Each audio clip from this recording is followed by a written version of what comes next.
Morning, everybody. Call to order. Special council meeting of Perth County Council, Thursday, February 12th, 2026. Noting the start time as 9:03 a.m. Warden Dean Trentowski welcoming council colleagues, staff members, and members of the public to our meeting today. Item 2, at this time, I will ask if everyone bow their heads for a moment of reflection, please.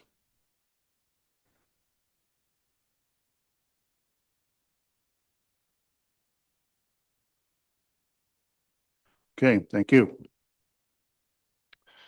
Item 3, land acknowledgement. We acknowledge that Perth County is situated on the traditional land of the Anishinaabe, who have a long-standing relationship with the land and water throughout the region. We honor and respect the history, languages, and culture of the diverse Indigenous, Métis, and Inuit people who call this territory home. As a county, we have a responsibility for reconciliation and the continued stewardship of the land on which we live and work. Just a couple housekeeping items before I proceed on the agenda. Anyone that's using Wi-Fi, the password is wireless123, and I believe it's West Perth Council is the network you want to join using that. In case of an emergency and we have to leave, exit the room, there's exits through the main entrance. There's an exit through the side, exit through the back. And I believe the muster point for this building is at the rear of the building should the need arise.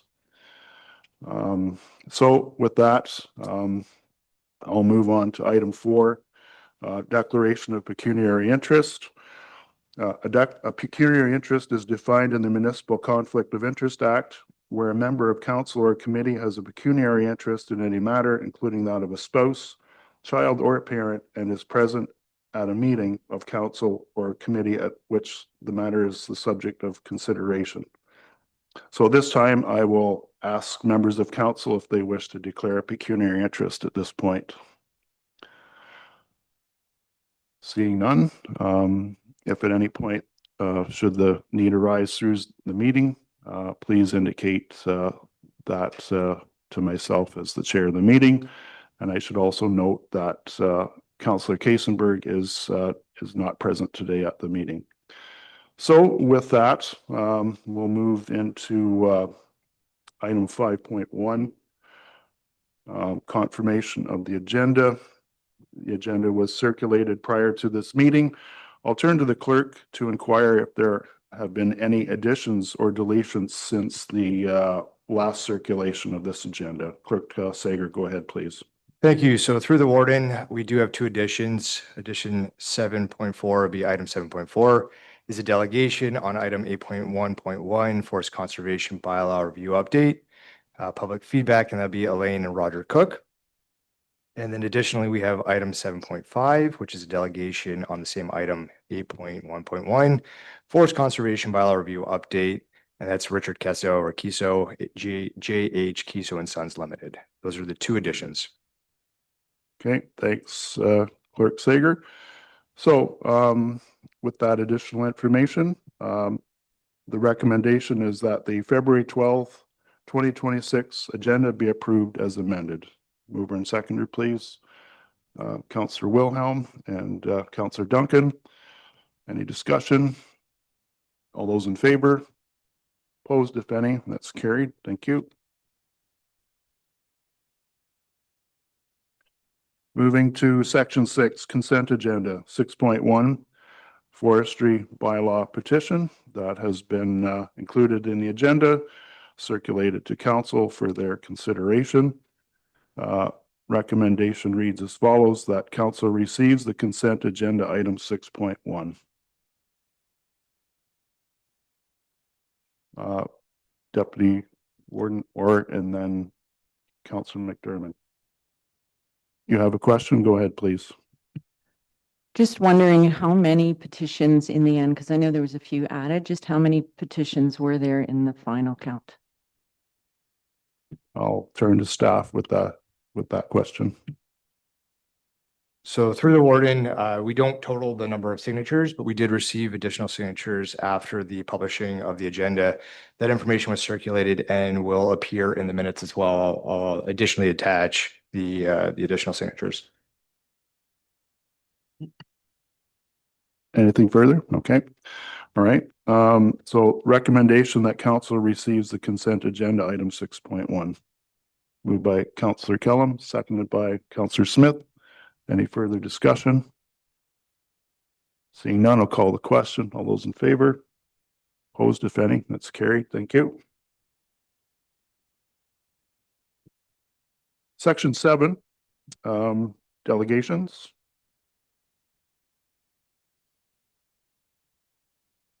So according to our procedural bylaw, delegations are allotted 10 minutes for their address with an additional 5 minutes for questions. We have 5 delegations, so that, and also I should include, according to our procedural bylaw, the maximum amount of time allotted for delegations shall be 1 hour. So given that we have 5 delegations to consider, each delegation currently is allotted 12 minutes of time, and I'll just confirm with the clerk that that is the case so far. Through the warden, that is correct. Each delegation would be allotted 12 minutes. Depending on how the allocation of those 10 minutes council like to see. Normally we see 10 minutes for presentation and 5 for questions. If it's council's appetite, we could still keep the 10 minutes for presentation and 2 minutes for question, just to be fair to each delegation. And I'll note, according to our procedural bylaw, a delegation to request to speak for more than 15 minutes will only be permitted by prior approval of head of council, chair, clerk, or chief administrative officer. I'll turn to the clerk and the CAO to confirm if any delegation has made such a request to speak for more than 15 minutes.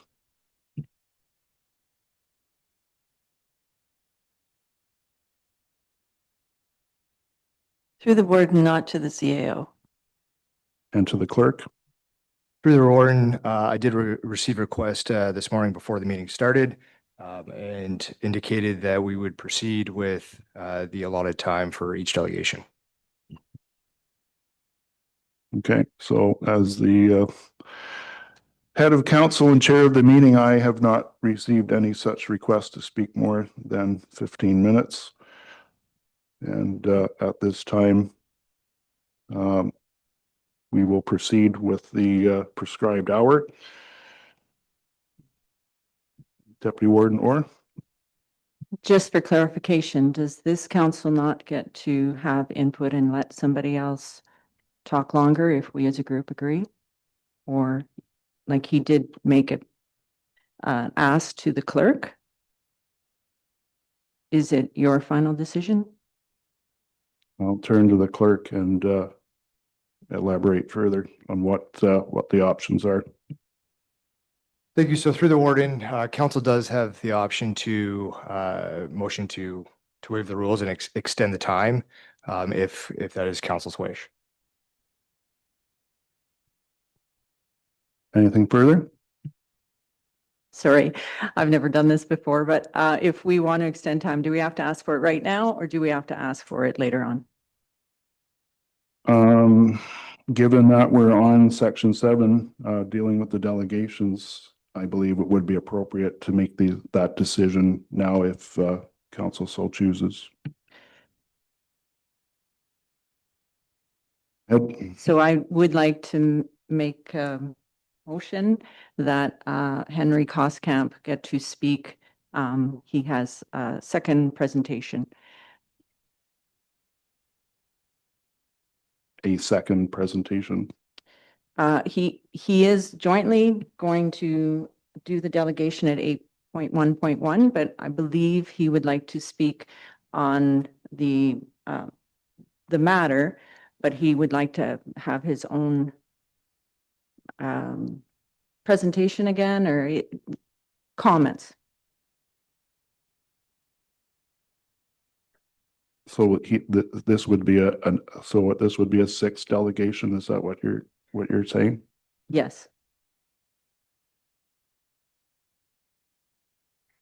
So your intent is to add a sixth delegation presentation. yes. Okay, so I guess I would have to turn back to the clerk because we would have to, I believe, modify the agenda to add a sixth delegation. And then should that be accepted by council, then we would have to go back to the consideration of how much time will be allowed for each delegation. I'm just looking to the clerk if that's the correct path.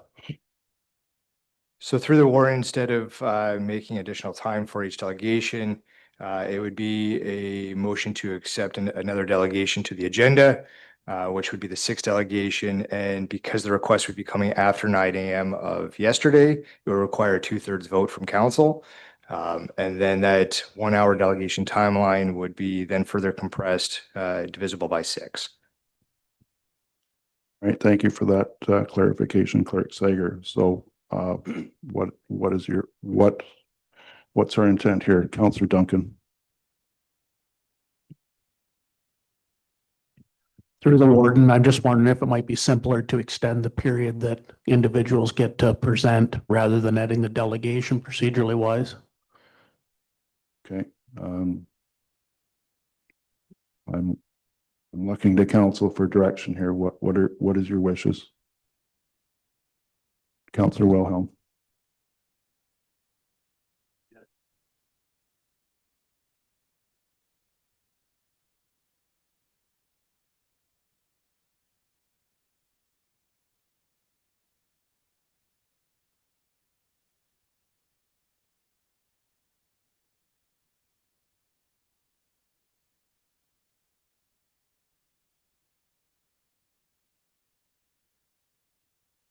I guess I'm looking for a motion first, and then we can, I'm looking for a mover and a seconder, and then we can have the discussion. I would Do like one to, more. I would like to make a motion to extend the period of time for the delegations. Is there a specific time limit or just? No, I Simple as that. believe everybody's come here today to talk, so I'm 15 minutes for everyone. I'm times 6. Is that fair? It's your motion. I'm not going to put words in your mouth. Please, Okay. please state your motion. I would like to make a motion that we extend the time frame for the delegations. So everyone, including a 6th, gets 15 minutes to speak. Okay. Clerk Sager? Thanks. So through the warrant, just for clarification, we'd still be sitting at the 5 delegations, unless you're going to add the 6 delegations. So if you're going to stick with the 5 delegations, then we'd be looking at how you want to allocate the time to the 5 delegations without taking a separate motion to add the 6. Sorry, I would like to extend the time for all the delegations to speak. And if Mr. Koskamp wants to speak directly after 7.2, extend his time to 15 minutes. Is that okay? It's your motion. I'll ask the clerk to read the motion back, please. So through the warrant, what I'm looking for and understanding here is that council to waive the rules to extend delegation time to, and then an allotted amount, instead of keeping it open and broad. If you'd like 15 minutes, then that's 15 minutes to each delegation. That's the 5 delegations. Okay, so I'd like an hour and a half for delegations. A total of hour and a half each. Okay. Does that make you happy?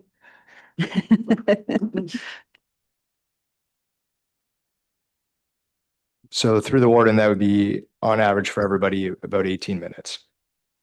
Does that suffice? Um, yeah, it's more than you usually get. It's just that I think some won't use their 15 minutes and others want a little bit longer. So I thought you were looking at the whole grand time. So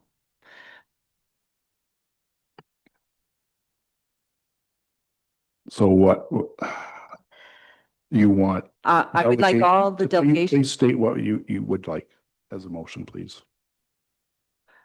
I would like a motion that each delegation gets 20 minutes.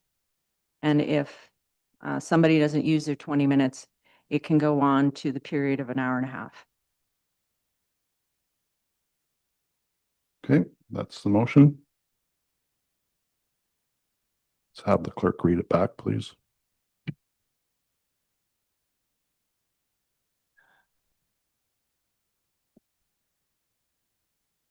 All right, so through the warden, that council to waive the rules to extend delegation time to 20 minutes with any unused time per delegation being set aside for future delegations use. Thank Okay. you. All right, so that motion's been submitted by Deputy Warden Orr. Is there a seconder for that motion, please?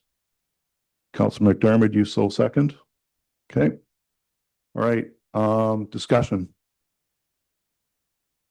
Councilor McKenzie. Well, I think we're getting hung up on semantics here. I don't have a problem if we have 6 delegations. You know, if you can talk for 15 minutes, you're doing pretty good, but if you need 20, fine. I don't care. As long as I'm home by 5 o'clock to do chores, I really don't care.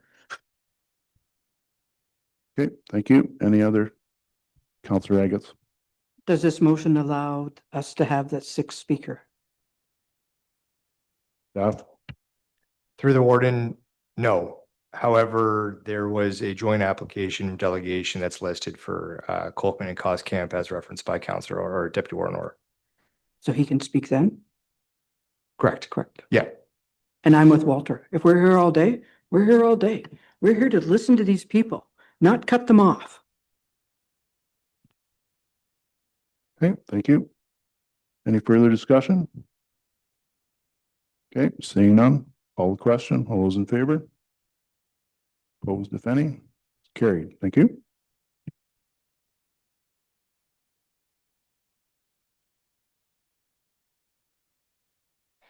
Through the warden, if I could ask council potentially to move delegation item 7.5 up due to just potential time constraints. There's an understanding that we would be with the procedure bylaw for an hour. So if it pleases council, I would ask that item 7.5 be moved ahead of the next delegation, which would have been for PCFA. It's the delegation for whom? Sorry, so it would be 7.4. It'd be the delegation for Elaine and Roger Cook. Okay, so we're asking council's permission to move that up to the first delegation. Please. Councilor Duncan.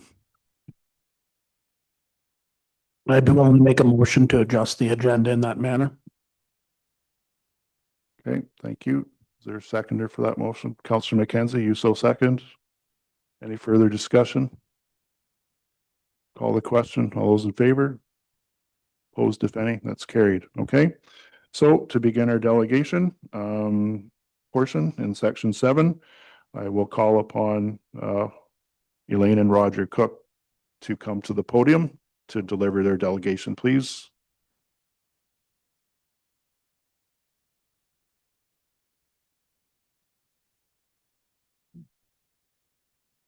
So, good morning and welcome. Make sure the red light is on. Please state your name and your address before we get started. Thank you. I'm Elaine Cook. And Roger Cook. We live at 4335 Road 110 in Northeast Hope Ward of Perth East. Welcome. Good morning, and please proceed. Good morning to members of Perth County Council and members of staff and guests. We are so fortunate to live in this beautiful county of Perth. Driving around, we see wonderful crops growing, woodlots, prosperous farmsteads, etc. This is the third meeting we have attended because we feel so strongly about protecting the Perth County Forest Conservation Bylaw. The benefits of woodlots, windbreaks, and shelter belts is well documented. Dr. Charlie Baldwin did research and published his findings in Windbreaks on the Farm. Some of his findings showed windbreaks made a dramatic increase in yielding crops. Some of the other benefits also include increased comfort for humans, livestock, and wildlife, less wind chill and snow drifting in winter, dust control, odor and noise reduction, improved water quality and flood control. The list is endless. Here in Northeast Hope, our neighbors felt these benefits were real, and the Upper Avon Conservation Club was formed. With the help of the Upper Thames River Conservation Authority, we planted windbreaks, stream buffer, and shelter belts at 30+ farm properties over 25 years. You can see the benefits as you drive around our township. It's your turn. This is the third meeting we have attended because we feel so strongly about protecting the Perth County Conservation Bylaw. At both previous meetings, we heard a fair bit of misinformation and misconceptions, such as can't cut down dead trees on your own property or can't trim back along your bush or windbreak.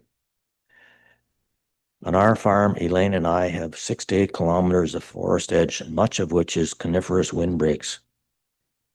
I have been pruning side branches back for 50 years. Over time, as it got more difficult, we looked for another option. About 6 years ago, we hired Bruce Neeb to do a major pruning with his telehandler. His machine is very effective, fast, neat, and safe. The very worst and deplorable pruning methods are excavators, buckets, flail machines, and Elaine mentioned bulldozers pushing back into the bush. It'd be great if more farmers appreciated the many benefits of their woodlots and shelter belts. An appeal process was suggested. As for the option for an appeal for an exemption may be useful in some cases. Asking first for permission, not after charges are laid. We also don't agree with increasing the minimum size from 1/2 acre to 2.5 acres.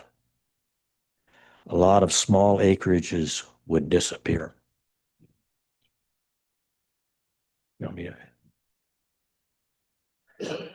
Most of our management activities occur in the interior of our forest every year, and usually in the dormant winter season. We maintain several kilometers of trails for recreation and harvesting purposes. Our management is aimed at promoting high quality, high value, vigorously growing trees for lumber, timber products, and firewood. During the emerald ash dieback, we harvested the trees and now enjoy a safe environment. We belong to the Here in Perth Woodlot Association, and farmers would benefit from joining this organization. Several outings each year help educate us about managing woodlots, etc. And speaking of management, we believe that management is very important in the integrity of our woodlots, shelter belts, and windbreaks. Marvin Smith, our tree inspector, is a founding member of the Here in Perth Woodlot Association. And Elaine and I, we have submitted numerous notices of intent over the years and silvicultural prescriptions to allow us to harvest or remove undersized trees.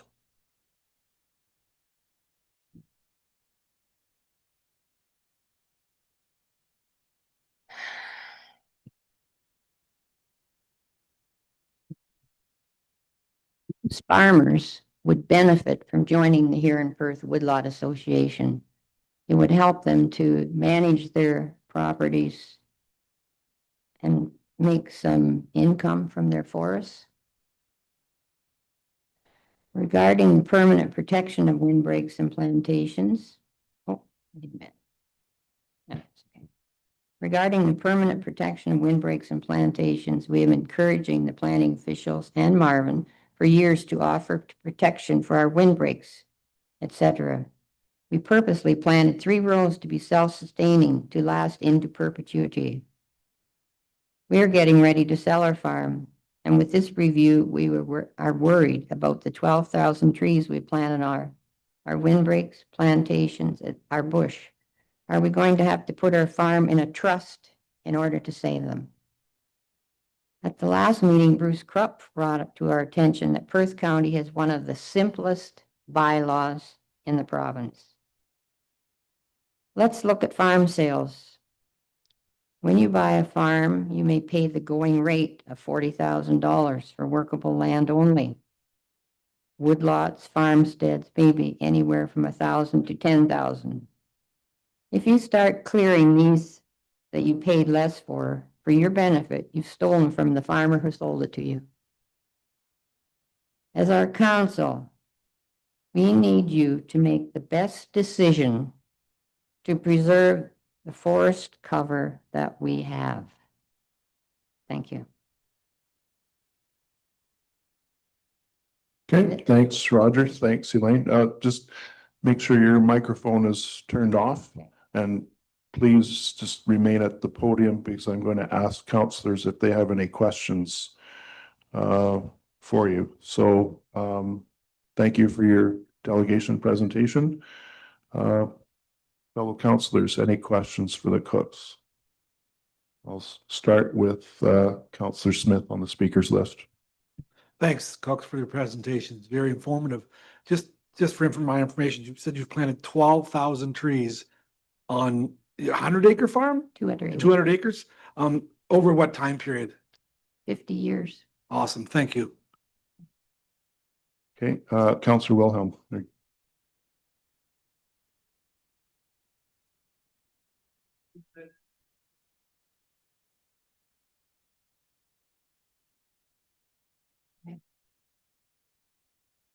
We have 33 acres of native hardwood bush. We have planted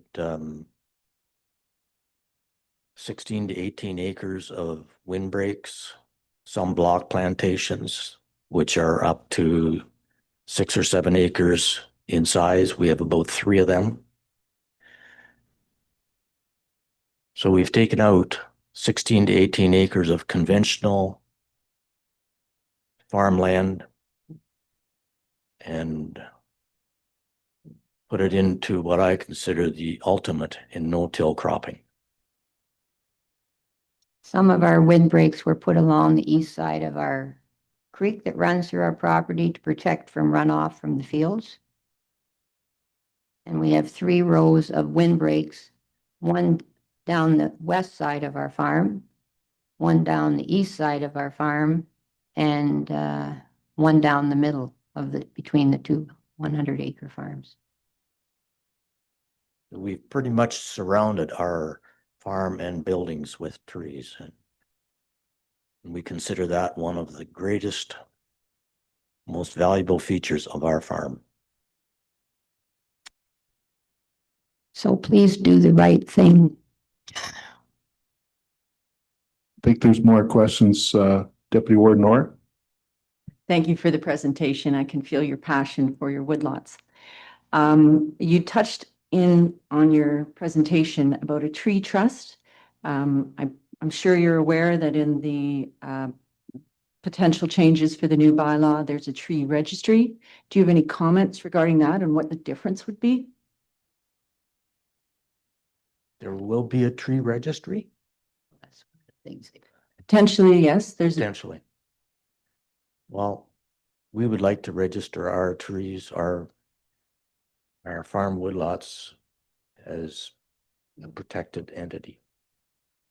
One thing we were concerned about with this registering, it was registering to cut down rather than registering to protect.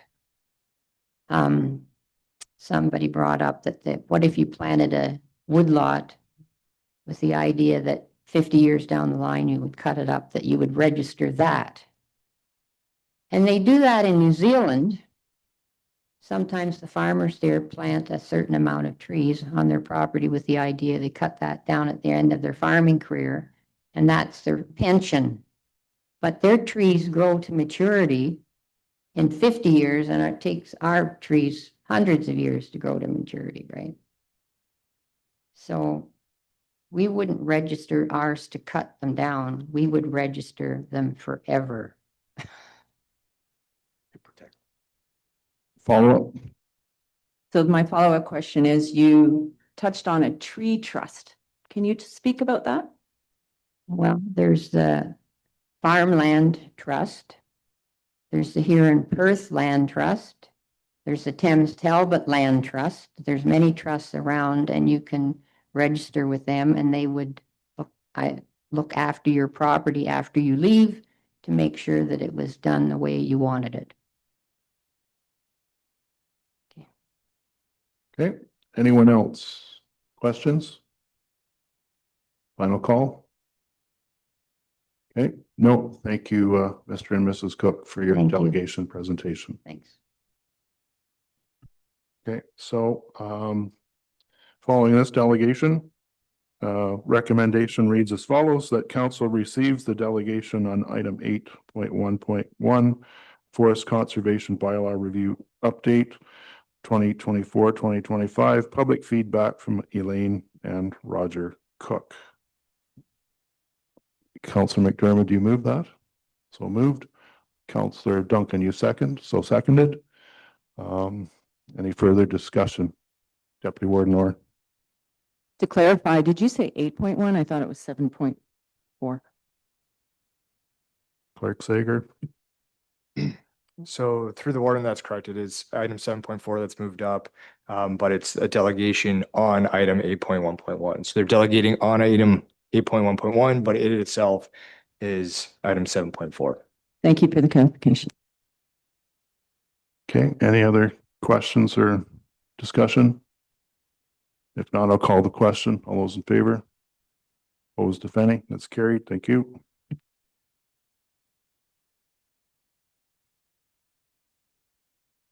So we're moving next to the next delegation. This one.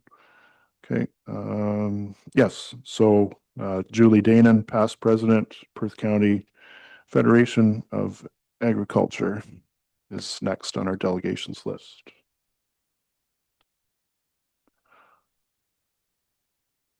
So good morning, Julie. Please, I guess for the record, state your name and address, and the floor is yours. Make sure your microphone is on. Thanks. Is that better? Good morning, Councillor Warden Tranchowski and the rest of council. My name is Julie Danon. My address is 1652 Perth Line 33, Shakespeare, Ontario. I am with the Perth County Federation of Agriculture, past president, as they said. And I just want to remind you that Perth County Federation represents almost 1,800 farm families in our county. And we help to generate $2.7 billion in GDP in the agri-food sector within our county as well. Today, you are carefully considering revisions to the county's tree bylaw, and I would like to thank you for allowing us to be a delegation and part of the process. So our presentation today, and hopefully it works right, it's based on a letter that we sent to council in December of 25. And I just want to start off by saying that PCFA, we do recognize the value of trees and in no way condone the destruction of trees in our county. We feel that a tree bylaw is really important to have. And we want to make sure that any trees that are cut down do adhere to our bylaws in our forestry practices, and we want them to match the provincial forestry guidelines in the Forestry Act. So that's kind of what our presentation is based off of. There we go. So we identified 5 key areas where we thought the bylaw should really focus in on. We do really like the addition of the appeal committee that was in the bylaw that was proposed. This allows farmers to appeal when there's a disagreement that occurs and without having to go to the legal route right away. And sometimes a lot of it's education for farmers that they need to know what they can and can't do.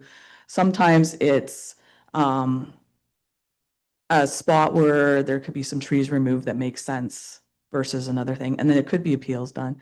It should be comprised, I feel, as with some professional foresters on the appeal committee, as well as some of the farmer peers. And this would just help avoid conflict of interest. If it was counselors on this committee, it would help avoid some conflict of interest with staff members if you had some outside peers that were on this appeals committee that understood forestry practices in Perth County's bylaw.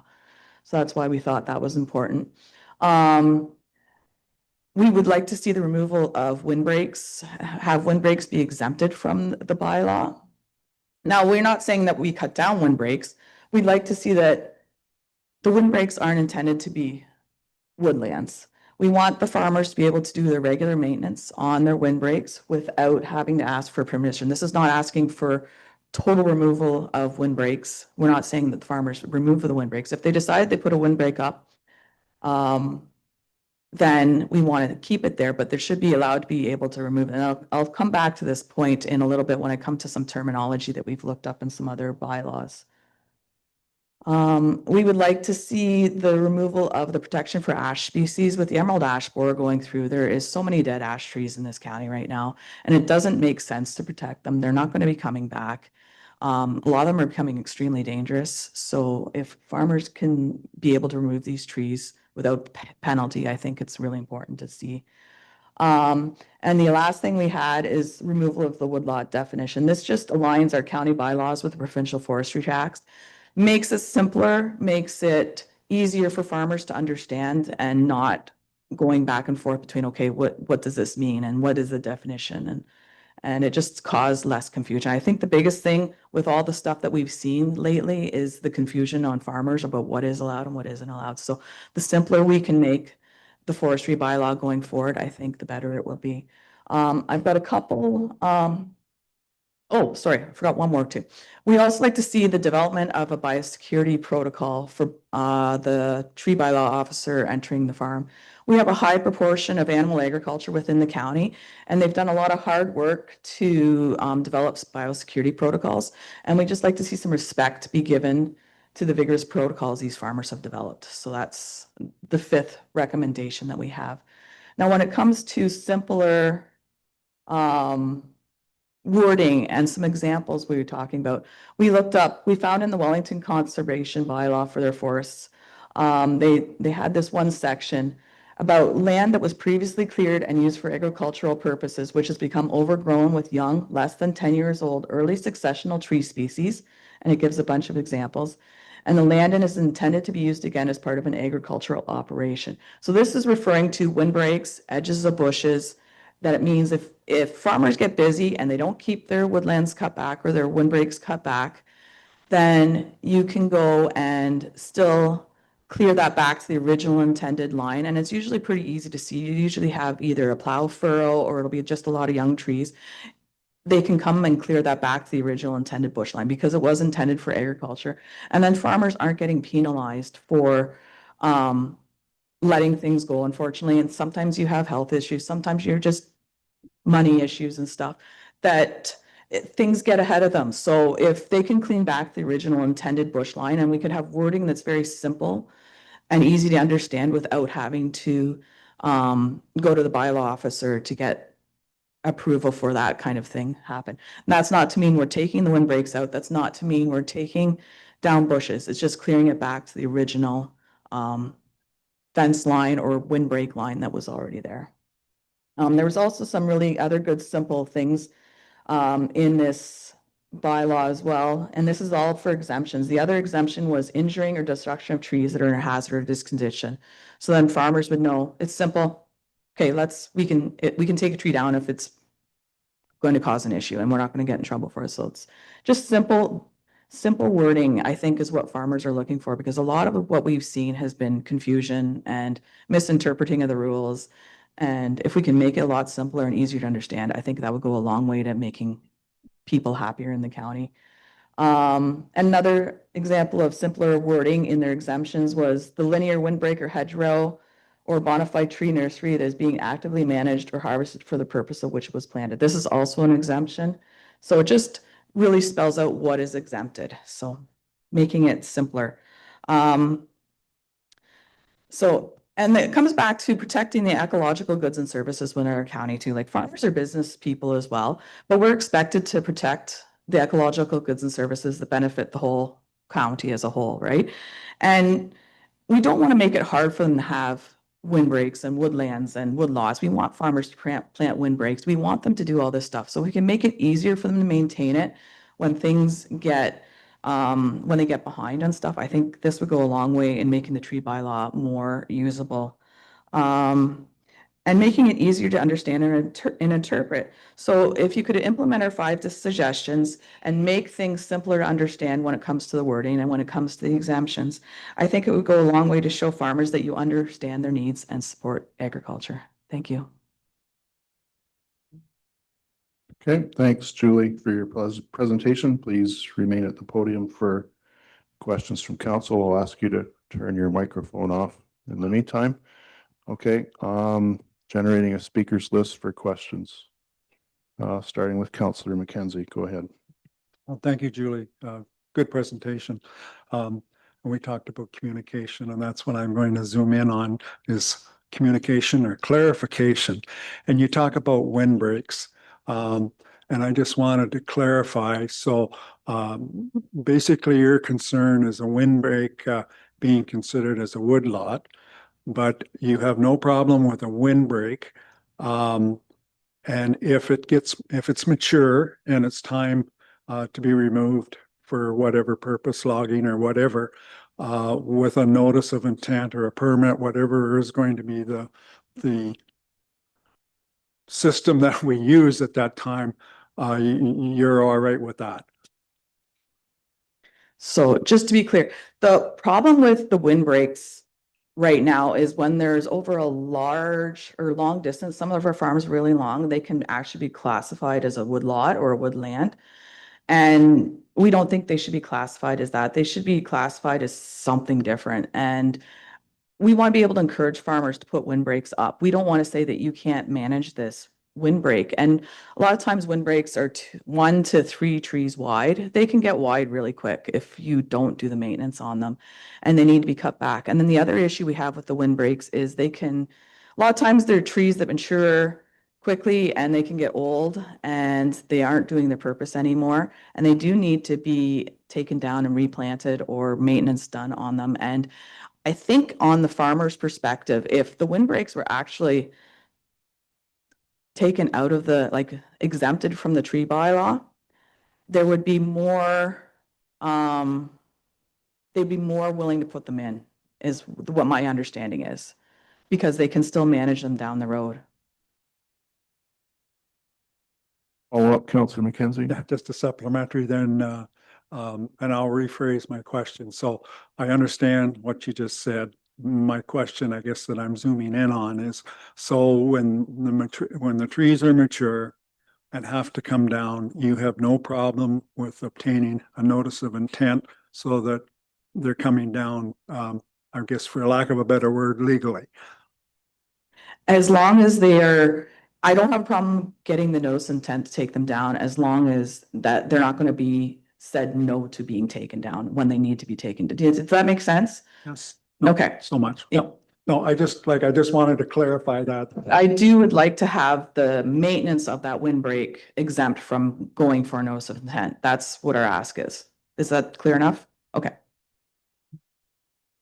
All right, thanks, Councillor McKenzie. Any other questions? Councillor Duncan, go ahead, please. Thank you, through your warden. I just want to touch on the ash issue. I know Perth County Council had exempted all ash harvest at one point, but now the province has taken the regulation of ash out of our hands. The black ash is now protected provincially as an ESA species, so we couldn't even adjust the bylaw to contravene their regulations. I understand that. We were just trying to make it simpler and easier to understand for farmers. Okay, anyone else? I had one question, Julie, pertaining to the Biosecurity Act. Like you mentioned in your presentation, have like observe or respect the biosecurity protocols. Can you just restate that point again, please? So biosecurity. So there are a lot of farmers with animal agriculture in Perth County that have biosecurity protocols. And I'm pretty sure Perth East did some work on the biosecurity protocols that are kind of a general thing. It's notice intent, making sure people know that you're going on their property and stuff like that. So there is some that can be done that you have, it's mostly notice of intent that you're going on the property so that if they come back that they have an issue or there's a bylaw or a biosecurity issue that comes up, they've got that record of who was on the property that they can go and see where the possible disease is spread. So that's the majority part of what it is. And if the closer a woodlot is or woodland is to a barn, the more that becomes important.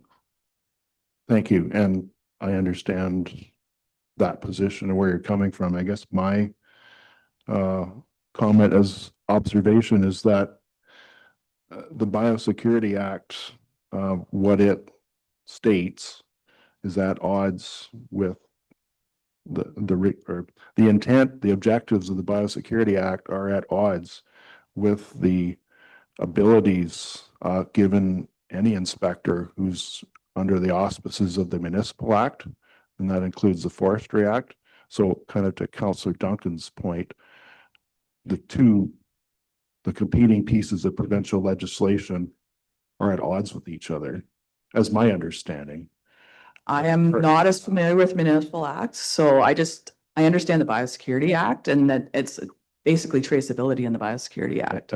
I understand that, but as far as the access of personnel onto a property, It doesn't mean that we can deny access of personnel. I think it just knowledge of the entry is more what we're looking at. Yeah.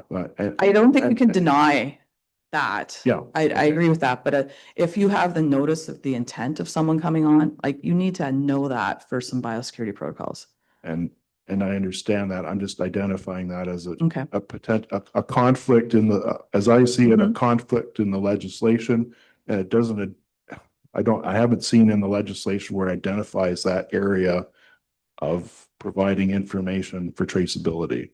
Because I guess I'm trying to identify a gap there and my own concerns about how all these pieces of provincial legislation function and stack up against. I understand that. That might be something we have to take to OFA if there's a conflict in the act, if we can find that. Yeah, I just wanted to convey that to Yep, you. I understand that. With the knowledge of what you're asking Mhm. and recommending here. So, okay, thank you. Councillor Eggets. Through your warden, further to what your comment is, as a farmer, I want to know who's walking around on my land. So I think we should put in our bylaw that it is a, what's the word I'm looking for? It's a courtesy to let someone know there's someone walking around. Whether you can't maybe stop them, but I think the law's going a little far if they think people can walk wherever they want in someone else's property. And that's what's kind of going on here. So I think more as a courtesy, we've studied this immensely in Perth East. We make sure that the landowner knows that we're there. They just don't walk around wherever they feel like it. So I think it can be put in place if we wish. Okay, thank you. Anything further? No, seeing none. So we have a recommendation. Recommendation reads as follows, that council receives a delegation on item 8.1.1 Forest Conservation Bylaw Review Update 2024-2025, public feedback from Perth County Federation of Agriculture. Sir Mover, Councillor Smith, seconder, Councillor Wilhelm. Any further discussion? All those in favor? It's carried. Thank you. Thanks again, Julie, for your delegation presentation. Moving up to the next one. Item 7.2, Henry Kostkamp, Gerald Kochman, Farmers of Perth County. Your delegation is next, please. So welcome, gentlemen. And for the record, please state your names and your respective addresses.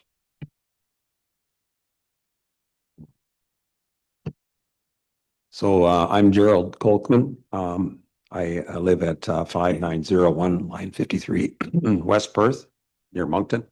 Sorry. Henry Coskamp, 4701 line 29 Stratford, Perth South. So through the warden, thank you for receiving us. So we've done, when Henry and I started out on this path, we've consulted.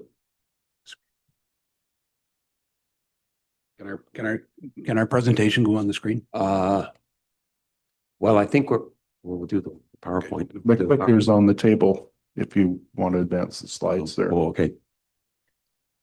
We did, I think what Henry's referring to is we also have, when we started this process, we went through the bylaw as it was, use it as a template.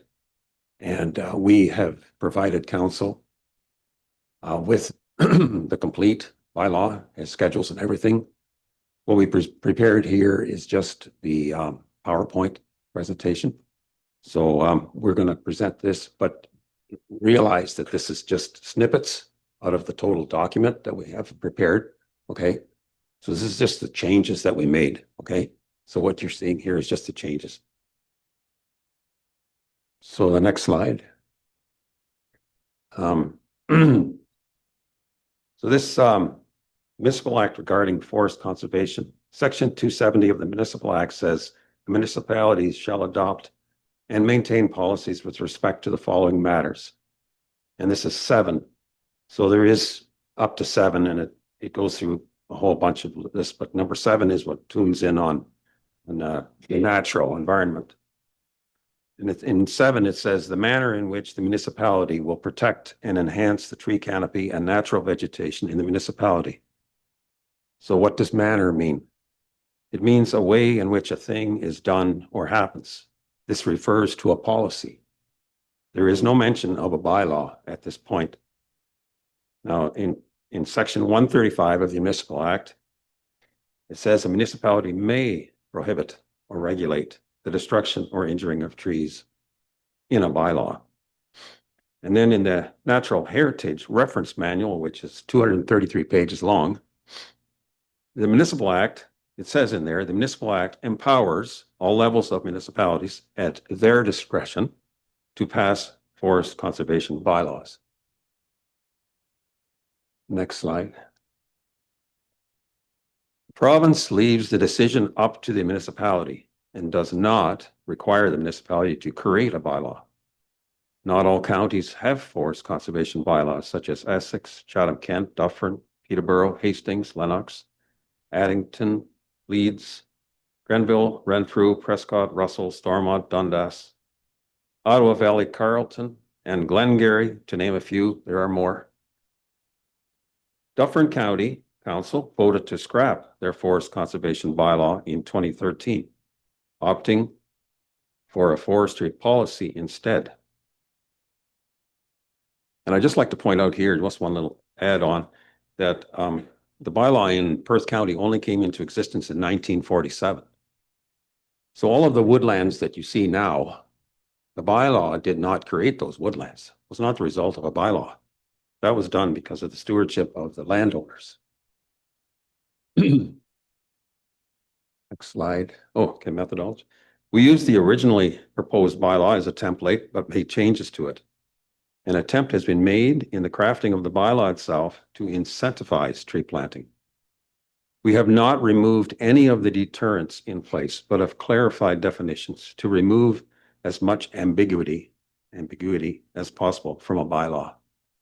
We removed the ash tree section entirely because it applies to dead ash trees, which are not living trees and should be removed for liability concerns.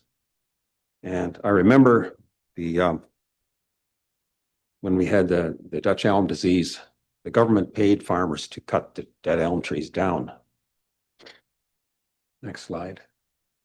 We have returned the notice of intent permit we added the word permit to the notice of intent to be part of the bylaw itself and returned it back to the planning divisions, services division, as well as all administration of the bylaw, including the schedules. All possible future amendments to any forms or schedules will require county council approval.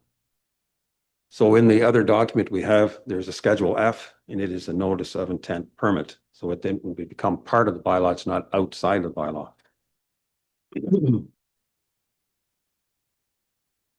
We have also added a new concept of a tree planting registry. In order not to be more restrictive than neighboring counties, an effort has been made to align with the Forestry Act, especially regarding the removal of the woodlot category, therefore only protecting woodlands over 1 hectare in size. Tree windbreaks and tree plantations, regardless of area, are to be exempt. The inclusion of an appeal committee that is free of a conflict of interest is also included. Now, this is getting into the last whereas of, we added a whereas onto the existing template. And whereas council has determined that it is desirable to enact such a bylaw for the purpose of forest conservation, protection against floods and wind by soil erosion, wildlife habitat, the production of wood and wood products as hereinafter defined. And whereas council is trying to instill confidence, acceptance, partnership, and cooperation with landowners, especially on agriculturally zoned land, regarding forest conservation and tree planting with this bylaw, with the following recognitions. Arable land in Ontario makes up less than 5% of the total of Ontario. The province of Ontario as a whole already has a 66% forest cover. We happen to be living in Perth County, which has a very high percentage of arable land. Council is trying to keep an agricultural perspective, recognizing the productive farmland of Perth County.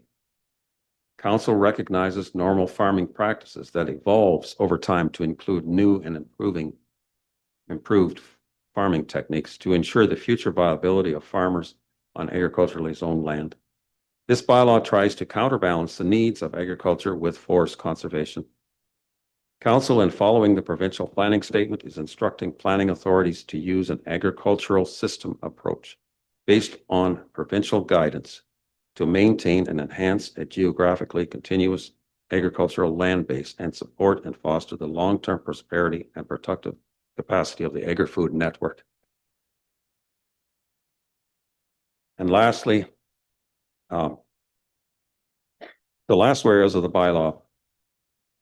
This is a recognition that this bylaw is following the Ontario Planning Act through the provincial planning statement, which explicitly aims to achieve a balance among various competing interests, which include the interests of agriculture.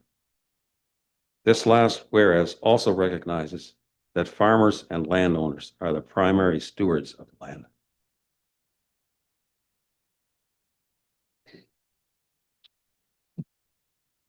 Section 1, we added the committee. Committee means the Forestry Conservation Bylaw Appeals Committee. And we chose to do that if we have the warden and maybe the mayor of the 4 lower tiers, or at least one of the councillors from the lower tiers, just so that all the levels of government are current and up to date with appeals and such that are going on in regards to forestry in the county. We've heard from farm groups and they'd like things changed, but for us, we chose to just leave it to the warden and the mayor or representative from each of the lower tiers. In regards to the cultivated fruit and nut orchard, we just added several examples, expanded the list. Drainage works. Initially, it was not on our radar, but after listening to some of the landowners, we realized we needed this definition. It's directly from the Drainage Act, and we must be compliant in this regards.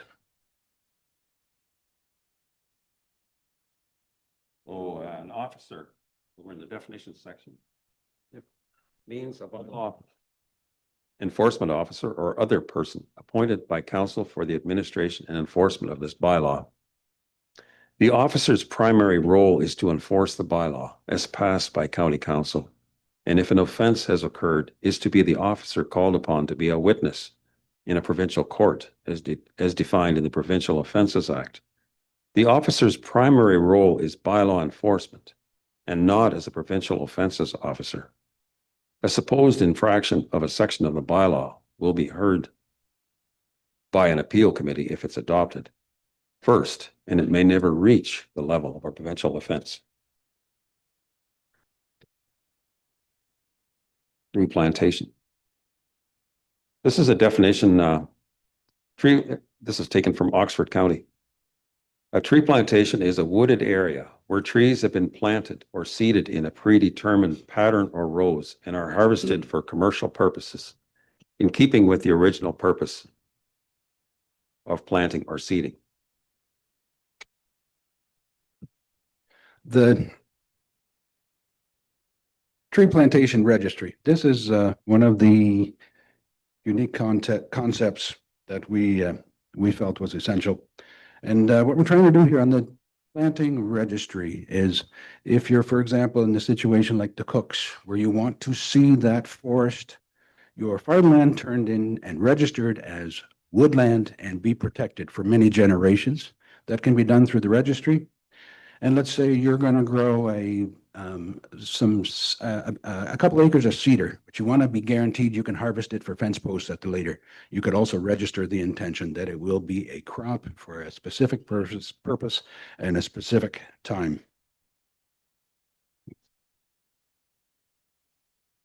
As for the windbreak, the definition, a linear treed area consisting of 1 to 3 rows planted trees.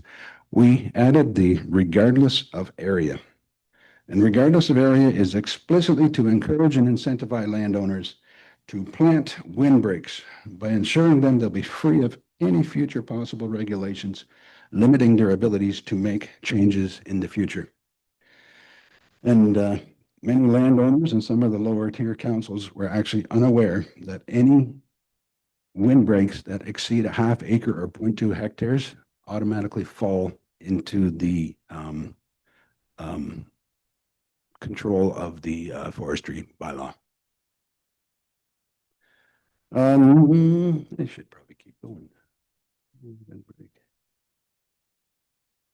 Okay, as for woodland, in the woodland we had to add the DBH. DBH stands for diameter at breast height. It's 1.3 meters and it's 4.5 feet. This is in the definition in the provincial. And when I did some more research in it, and there's a program called the Managed Forest Tax Incentive Program. And what it is if you plant trees, you can get your property taxes reduced by 75%. And they explicitly state that to meet the criteria of the woodland to qualify with the 75% tax reduction, the diameter of the trees must reach 1.3 meters or 4.5 feet above the ground, or your application will not be accepted for property tax reduction. And also in woodland, we have our exemptions as, fruit nut orchards, Christmas trees, windbreaks, biomass, and registered tree plantations, and living snow fences. Why did we remove the woodlot category? And the Forestry Act provincially, it starts at 1 hectare plus. And when reviewing the neighboring counties, we noticed that 5 out of the surrounding 7 counties have already gone to 1 hectare. Why is Perth County more restrictive to landowners and farmers? I don't know, but we added the DBH, diameter at breast height, similar to what Middlesex County. So a tree will not be recognized as a tree until it reaches diameter at breast height. Prior to that, according to the dictionary as well, they're called seedlings and saplings. So the context for a tree plantation exemption, why are we asking for this? The official definition of a natural heritage system in Ontario's provincial planning statement focuses on natural features, areas and linkages that support biological diversity, natural functions, and viable populations of indigenous species and ecosystems. Single species plantations, monocultures, typically lack the biodiversity and structural complexity of a natural woodland and are often managed as agricultural resources or for timber production. Privately planted single species tree plantations are generally not considered as having natural heritage features under primary provincial land use planning policies. The provincial planning statement also recognizes working landscapes that enable ecological functions to continue. Tree plantations may fall under this broader category, providing functions like erosion, control, water management, and general habitat, but are not usually afforded the same strict protections as a significant wetland or a significant wildlife habitat. In summary, a single species tree plantation is viewed more as a managed resource or a green infrastructure asset, rather than a naturally evolved, biodiverse, natural heritage feature in the context of provincial planning policies. According to the Natural Heritage Reference Manual, if a municipality has between 5 and 15% tree cover, which is what Perth County has, a significant woodland would be 4 hectares or larger, 10 acres, made up of a diverse multi-species of trees and vegetation.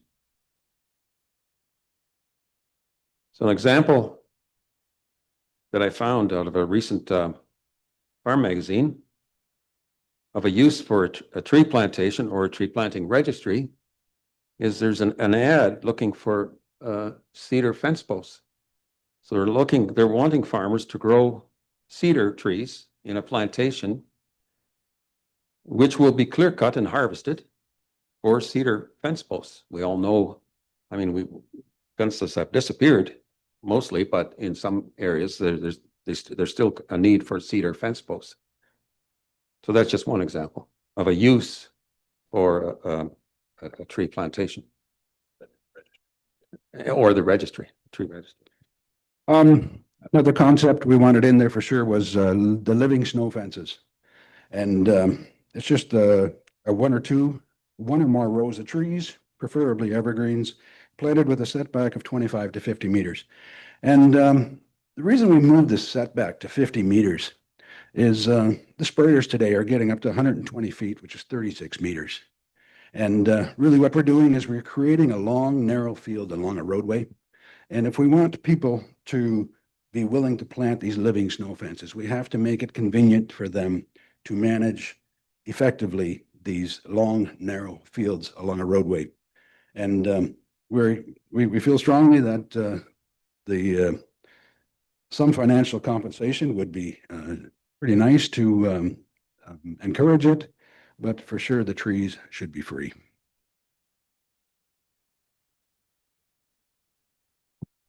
Next two. Should be, I think you addressed it. Yeah, I did. Okay.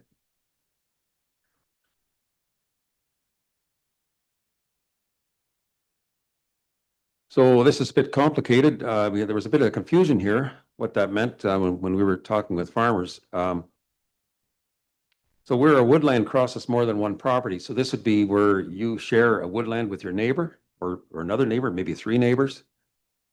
That woodland is considered one woodland.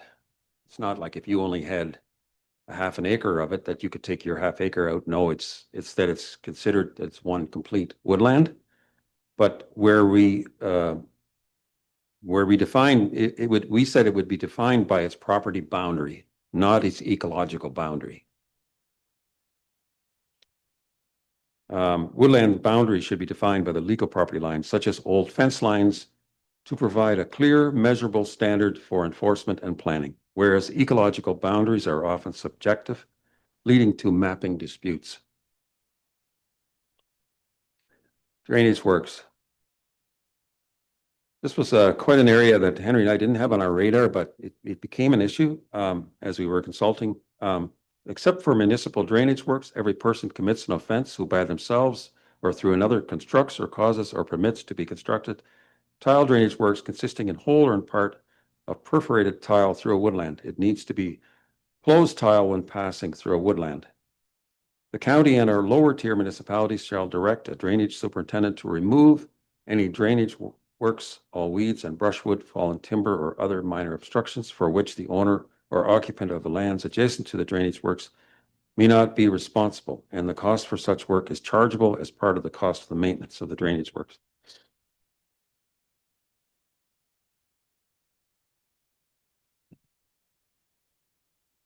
The next one is pretty simple. We wanted to, when you're doing a building, we raised it to 20 meters because especially on a year like this, you need room for your snow removal.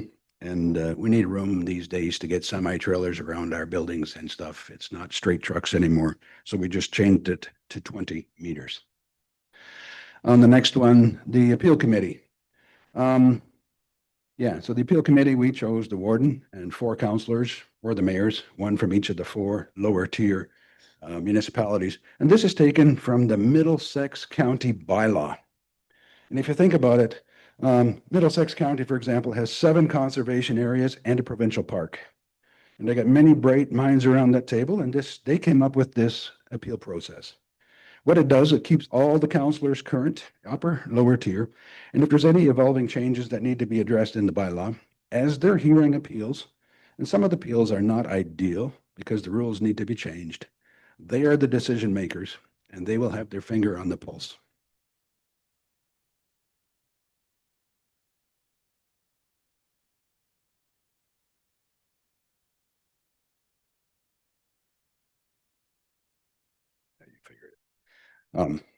Next one is the appeal committee, and as well.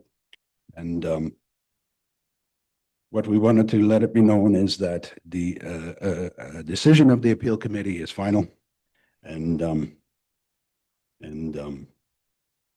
whether or not the notice of intent permit was applied for. Because sometimes you think it's a normal farming practice, and next thing you know, you've got an offense, and both should be able to go to the appeal committee. And then the appeal committee, can grant the exemption or the appeal request. They can modify it, or they can outright refuse it. And the owner and officer are going to be notified in writing, respecting the decision. And when the committee makes a decision on the appeal application, the decision is final.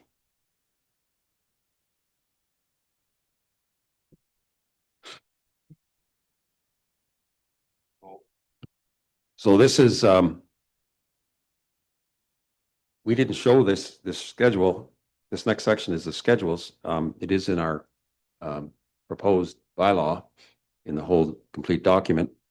So this is just to highlight that we've added this notice of intent permit to the bylaw, and that we recommend that it be administered or returned back to the planning division, so that there would be oversight by county council if there are any future amendments to it.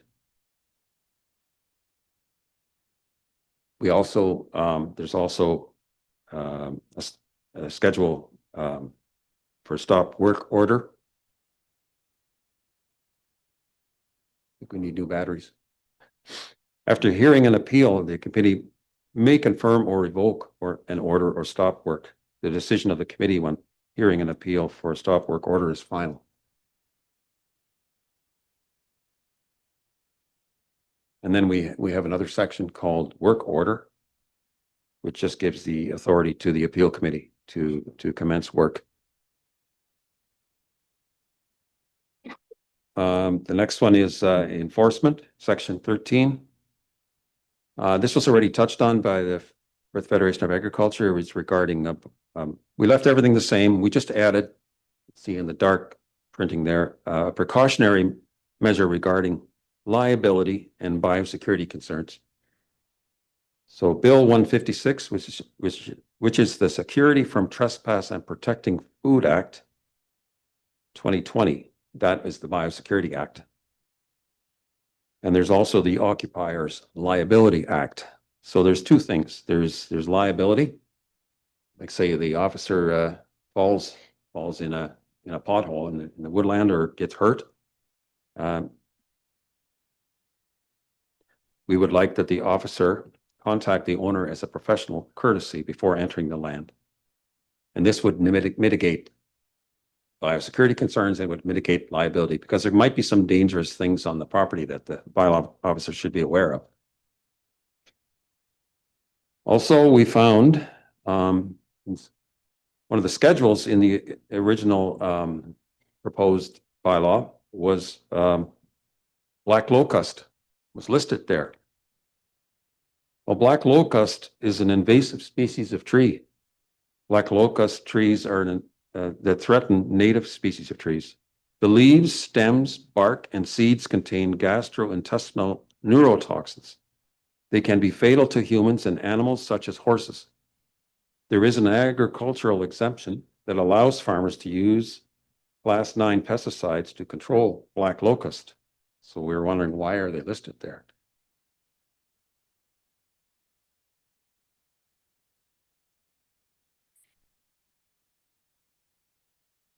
Schedule E, which is another schedule that's attached, it covers the tree planting registry. The purpose of this tree planting registry would be to create a tree plantation or windbreak that is registered with the County of Perth to preserve and recognize the original purpose of the landowner. The registered owner of the property on title who planted the tree plantation or windbreak. It could be for commercial purposes or to create a protected tree area.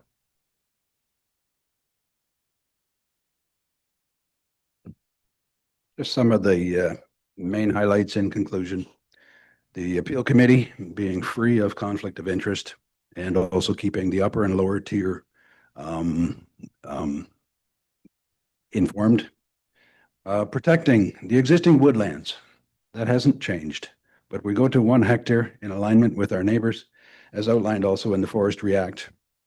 And windbreaks and tree plantations, let's encourage them to be planted regardless of size and be free of regulation to it so that we can incentivize even more planting of trees. And for clarification, use actual property boundaries instead of ecological boundaries because they are subject to in the interpretation of and also recognize normal farming practices.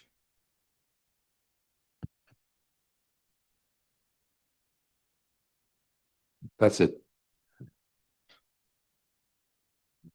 Okay, thank you, gentlemen. Questions from councilors on this delegation presentation? Councilor Duncan, you're first on the speakers list. Thank you. Through you, Warden. I'm going to direct the first part of the question towards the clerk. Is there any other bylaw that we have an appeals committee for that a person could go there to appeal a decision made by an enforcement officer? The clerk for a response. Through the warden, nothing directly from the municipal level, to my knowledge. I look to CAO Wolf if there's anything else, but my recollection, there's nothing at Perth County. Okay. So So, Wolf. So through the chair, not to my knowledge. okay, thank you. So I guess, fellas, that's why I'm pointing this out. I understand your idea of being able to appeal the bylaw officer's decision to a committee. But my worry is that then opens up every bylaw to the opportunity for somebody to come to a committee to appeal the decision of an enforcement officer. So maybe you could tell me how. I'd like to respond to what- that. yeah. All the bylaws that you currently have are open to appeal. if you have a building permit, and it's refused originally, you can get, minor variance for that. That's a form of appeal. Sometimes there's, land severance issues, which go before, the land division committee. It might not have met the exact definition in the bylaw for severance of houses, surplus farmhouses. So it's appealed. So you already have it. You don't have it in the forestry act section. So each one of those items you just pointed out actually has a provincial statute that directs those to that committee. I guess I'm looking at it like, I'm gonna use, say, it like a traffic infraction, for instance. Say somebody parks out in that street and they don't like the decision of the officer to write the ticket. Are they gonna then come and say, oh, I want an appeals committee to appeal my ticket? Or should that be directed to the court system where they can appeal to the justice in that point and say, I don't agree with the ticket? I guess what I'm getting at is, this could lead to a huge slippery slope for county council and the lower tier councils to try and maintain this appeals committee. If I may respond, in the last 4 years, I believe there was 7 prosecutions, of which the county was not even aware of it. And we're just trying to make it open and transparent, so you as the leaders or representing the leadership in the community are informed. Councillor Agates, you're next on the speakers list. Through you, Warden, further to Councillor Duncan's question, was there not something the Ag Committee brought forward that there was to be an appeal committee? Was that legislation from somewhere? Who helped me, the ones that are in the, I thought that was one of the recommendations of the Ag Committee, was to have an appeal period committee, because we were supposed to have that. Where did that come from? To your question, Councillor Agates, yes, the Ag Working Group did make a recommendation to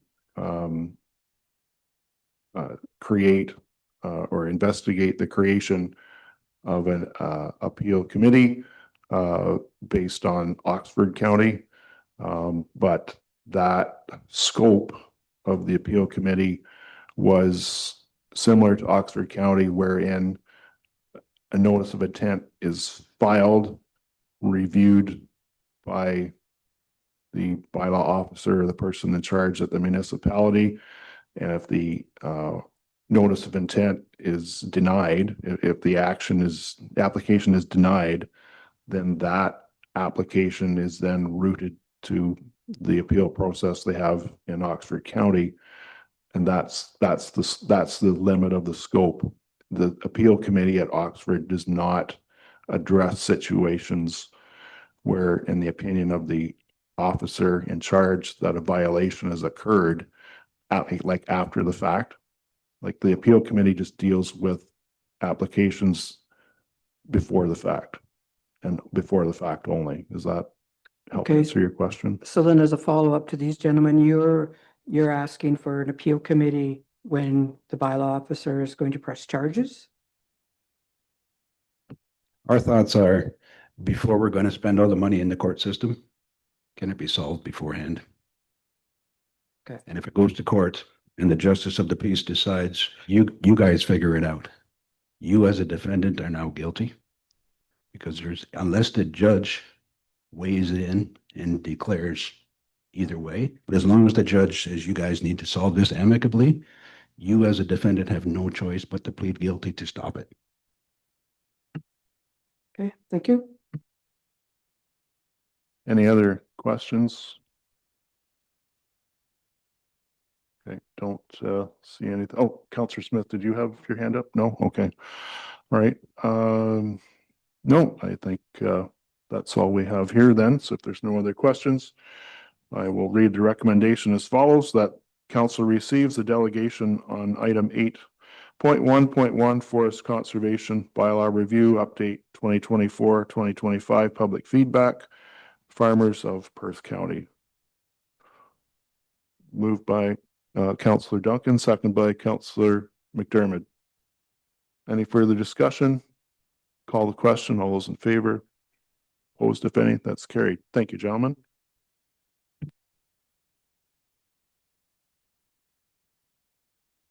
All right, next on our delegations list, 7.3.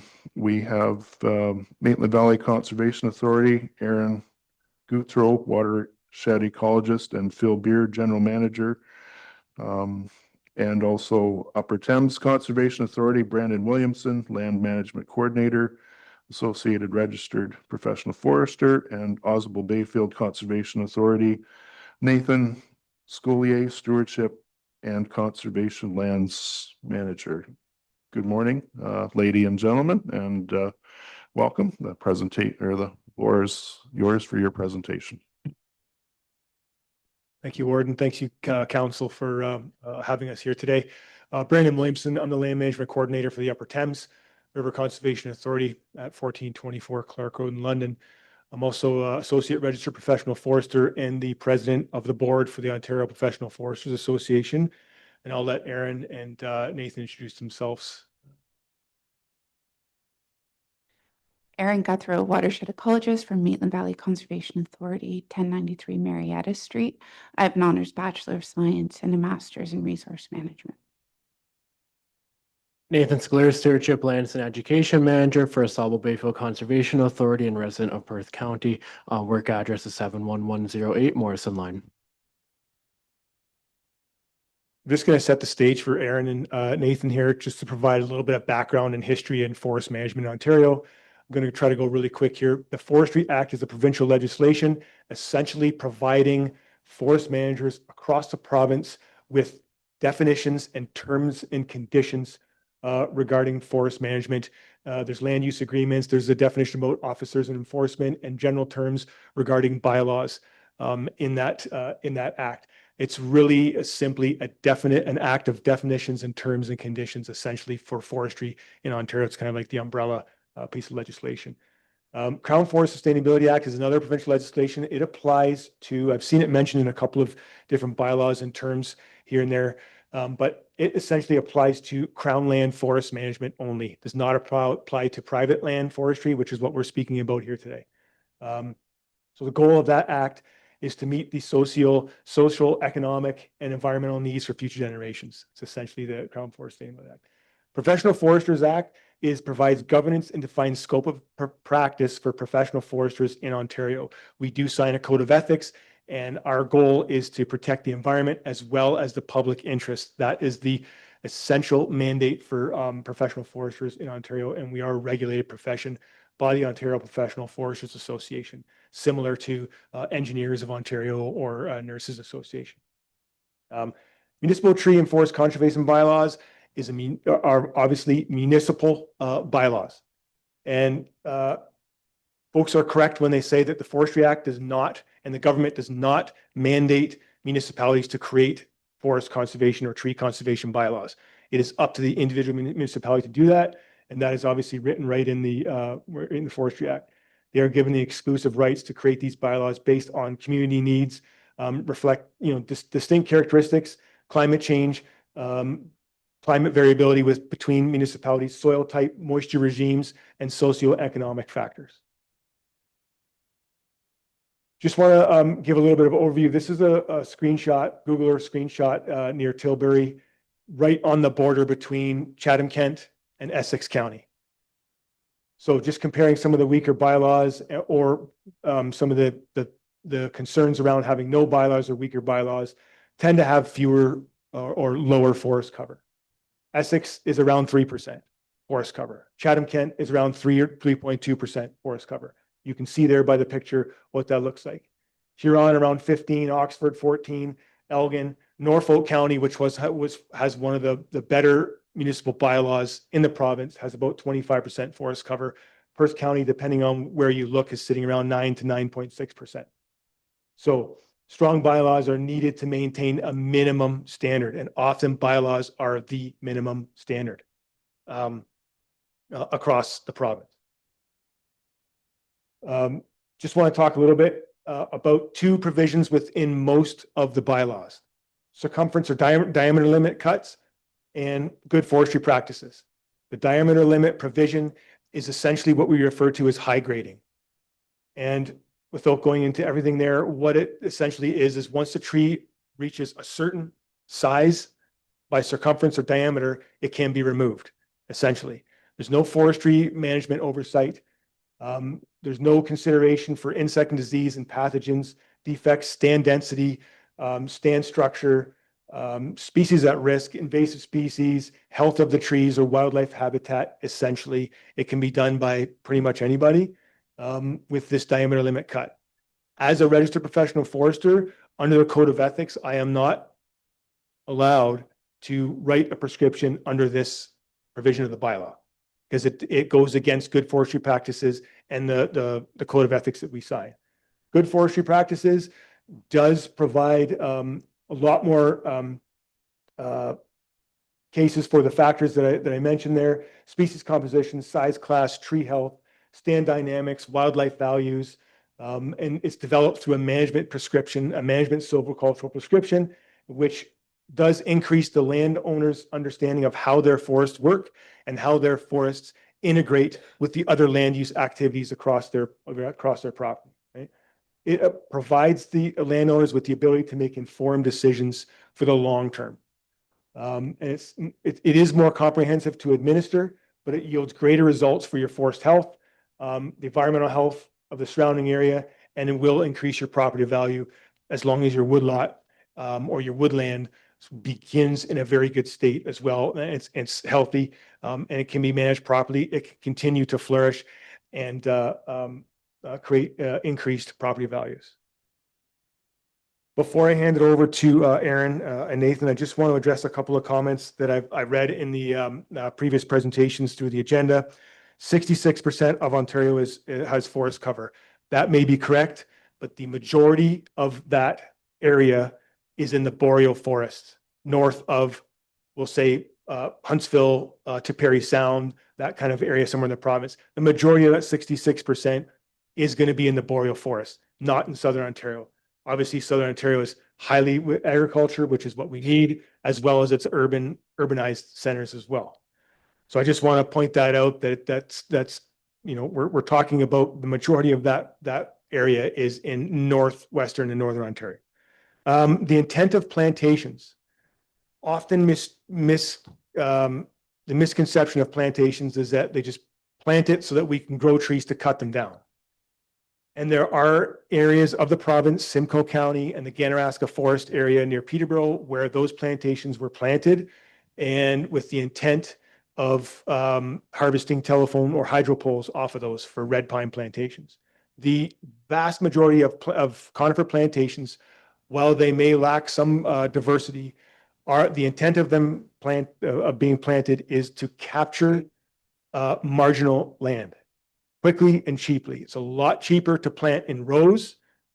It's a lot cheaper to maintain them when they're young, and it's a lot quicker. And when plantations were first being planted in the 50s, 60s, and the height of those plantations in the 70s, you were looking at trees anywhere from 3 to 17 cents a tree at the time in the 60s and 70s. So it was very cheap and very easy to plant and very easy to capture marginal land with, that are too wet to put to farm, or steep slopes and that type of thing. With the tree orchard provision in the proposed bylaw, I just would like to caution to include trees like butternut, which is a species at risk and protected. As well, I think species like cherry, for instance, should be spelled out with specific species, because if you say cherry, then a loophole could be to remove black cherry, which is a native hardwood species, and that species is highly regarded as a mass tree or wildlife tree. So I think with that tree orchard, if that gets put in the bylaw, it does need to specify the actual orchard species, whether it's a certain pear or a certain type of cherry, not just blanket cherry, because that could be a loophole. One other comment I'd like to address is the 1,000 trees of any size and the MIF tip example it was giving. The Managed Forest Tax Incentive Program is not necessarily for planting trees. It is for if you plant trees in an area, or if you have an existing forest that is 9.88 acres or 4 hectares in size or greater, you can get a 75% tax reduction on that eligible portion of your property equal to the farm tax reduction. That's the whole impetus for this program. And it does state in there, it does not give a minimum size of DBH. It's 1,000 trees of any size per hectare. And the reason for that is it recognizes the high ecological value that seedlings and saplings do have in a forest. Once that forest cover, the main forest cover is gone, if you do not have that seedling and sapling cover coming up, then you lose the next generation of your forest. There is no more forest after that. So that's why that 1,000 trees of any size provision is in the Forestry Act as well as in the Managed Forest Tax Incentive Program Act or program. Thank you.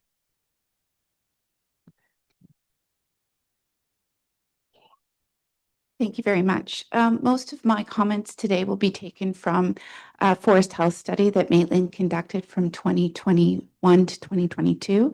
We did an extensive watershed-wide study that included forests within Perth County as well. There are significant stands of upland forests within Perth. I've been told by foresters we grow some of the most valuable maple in the world, and on a per capita basis, our microforests can rival much larger forests in other parts of the province. The forest health study showed forests under professional management generally do better across most forest health parameters. However, the study also showed forests have multiple co-occurring disturbances. This could include wind throw, harvest, pests, and disease. This suggests forest management practice that puts economic returns above overall forest health will lead to more forest decline over time. When MBCA interviewed private RPFs as part of our landowner survey, they all reported having been pressured to mark bushes hard and to extract maximum value at one time or another. A bylaw provides a minimum standard to level the playing field and ensure practitioners that follow good forestry practices are supported, and this is needed. While forests within Perth are experiencing profound stress, there is hope. This example shows an example of an ash bush being rehabilitated through planting in the gaps. The photo on the right is a little sycamore sapling. When it was measured, it showed absolutely rapid growth over 2 seasons as it was measured. This is probably because of the ideal conditions that downed ash provide. Trees do show an ability to adapt over time to pests. The Forest Health study measured residual elm that were likely resistant to Dutch elm disease. Across the world, certain species of ash have resistance to EAB. In North America, research suggests white and blue ash are slightly more resistant. The question is, can our native ash adapt with the help of other interventions, such as the release of tachinid wasps, to establish residual populations?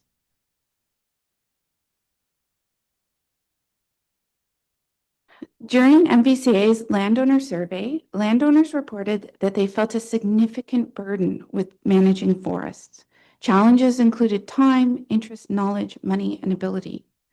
Several landowners reported having gained knowledge about the forestry industry prior to logging a bush because of the bylaw, which led them to talk to the county forester.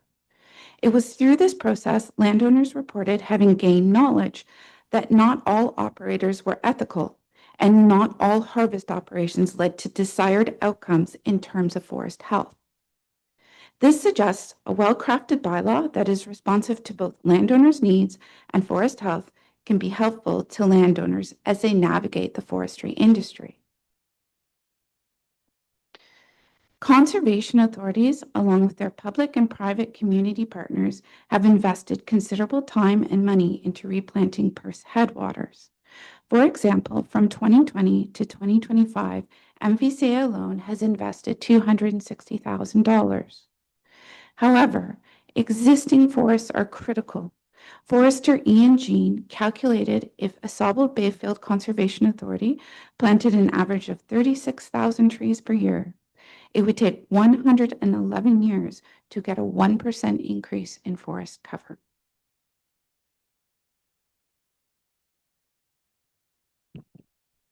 Perfect. Thank you very much.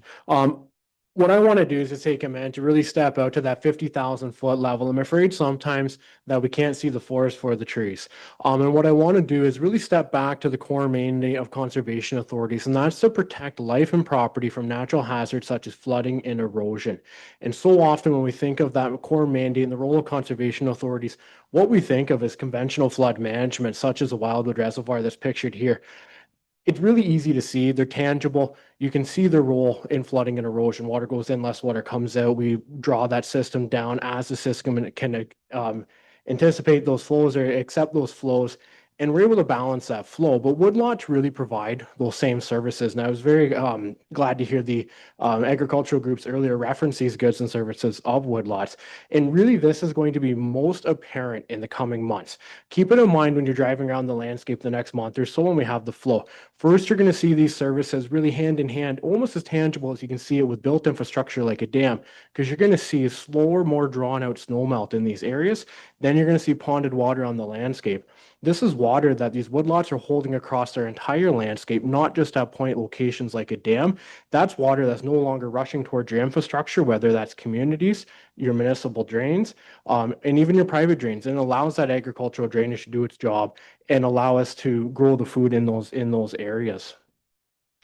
And the decisions we make in forest management and land management, for that matter, is directly reflected in how water responds. Water is one of the things in this world that does not lie. It does exactly how you manage it, and good landscape management is good water management. And that's why conservation authorities, although our core mandate everyone thinks is water, so much of our efforts are on the landscape, because that's where we start with watershed management. And how we manage our landscapes in terms of forest cover and the ability to hold water on the landscape, like I mentioned in the previous slide, is reflected in our waters, not only through water quantity, and that is the flooding and erosion that we may or may not experience based upon our management decisions, but also our water quality, and that's our ability to enjoy the clean water within our areas. Unfortunately, some of these decisions, short-term decisions, can have unintended consequences and cost. This is a field scale example, but we also see that in towns, communities. We have infrastructure here in Mitchell. We have infrastructure in St. Mary's. That's all infrastructure that's based upon our landscape management and trying to mitigate the effects of flooding and erosion control. If we look at it as a systems approach and recognize the values of woodlots extend beyond individual parcel boundaries and property boundaries, and we can appreciate the costs that these landowners provide through woodlot ownership and the value that they have. But today we're here to talk about the value of woodlots to Perth County as a whole. And it's really important to think about woodlots in terms of a systems approach, and that system being a resilient agricultural landscape and as an asset to that landscape and not an impediment. Because when we really work together, that's really what they are. They mitigate the pressures on a lot of our systems in our agricultural landscape, and the prevention is way cheaper than conventional flood management, and that reduces the cost for everybody in Perth County. And I just want to take a moment just to commend Perth County. You guys are doing an excellent job hearing from all your partners and constituents through this matter. So thank you very much for the opportunity to speak today. Very good. Thank you. We'll open the floor to councilors for questions, generate a speakers list, starting with the Deputy Warden Orr. Sorry, go ahead, please. Good morning. Thank you for your presentation. This one is probably more for Brandon because I have worked with the Upper Thames. You reflected on Norfolk. Do you know if Norfolk has the alignment with the province of 1 hectare versus 0.2? Through the chair, I know they do have a 1 hectare alignment, yes, with the Forestry Act for Norfolk County. I believe they have a woodlot provision as well, but I think they also have their circumference and diameter limit provision in their bylaw as well. But they lean heavily on 1 hectare for a woodland definition for the Forestry Act, yes. Thank you. Follow up? So Upper Thames, in concerns to Perth South, we pay for the Category 3 service. And I know that a lot of our landowners are farmers and they use that service. I think last year alone you planted over 5,000 trees, which I'm very happy with. But I think this relationship depends on the conservation authorities and the farming community to work together, because ultimately they are the large owners of the land. You need them to plant trees. Where was I going with this? Could you comment on, and I myself live in Perth South, I have a woodlot. I could have destroyed the whole woodlot because I also had gravel on my property. Is there, I also had butternut on my property, but I found out that the gravel industry does trump, hate using that word, but does overstep any of the other acts.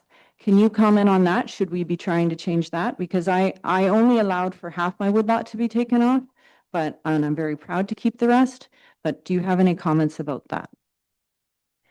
Through the chair, yeah, the forest conservation bylaws obviously compete with other pieces of legislation. Aggregates Act,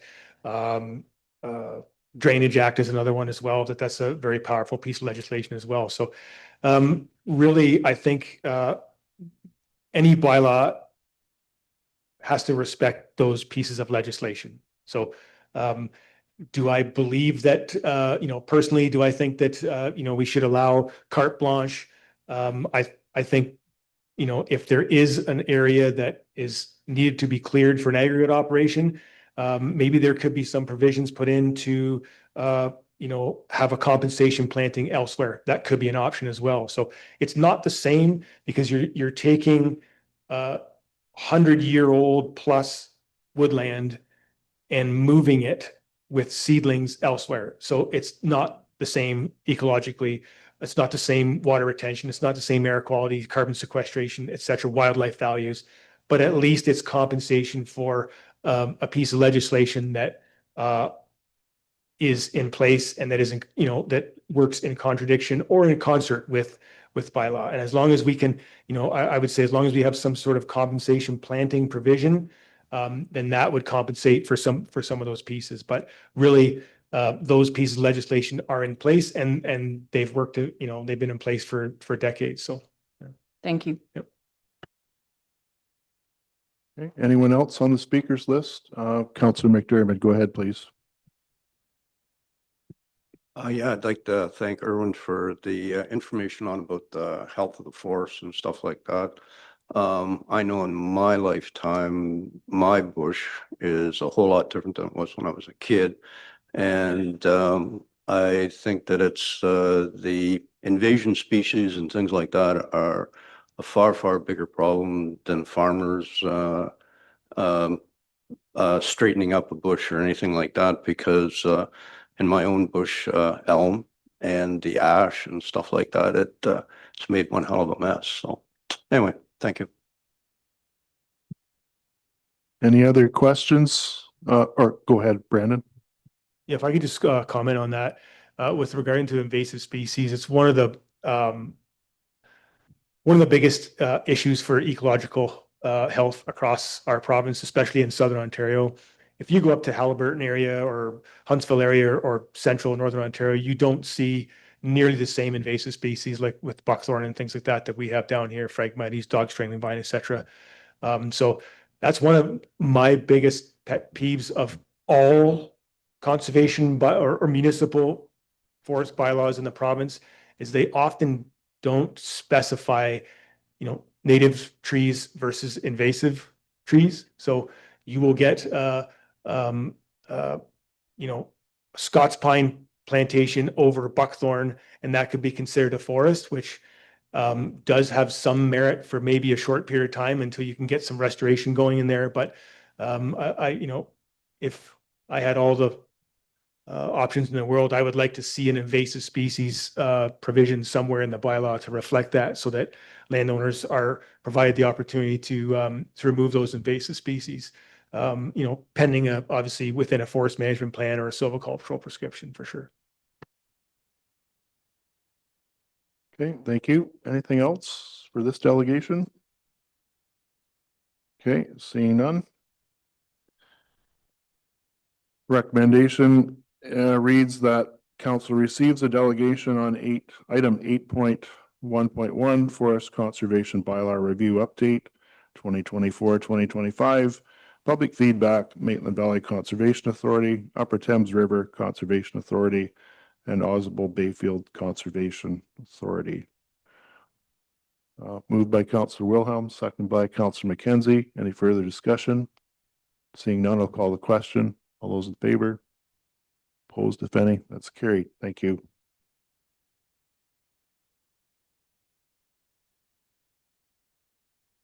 All right, moving up, just looking around the table here.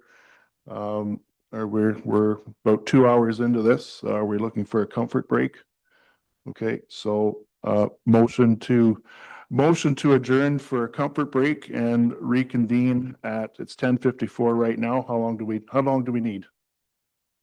6 minutes? Okay, reconvene at 11. Okay, we're adjourned until we're in recess rather until 11 o'clock.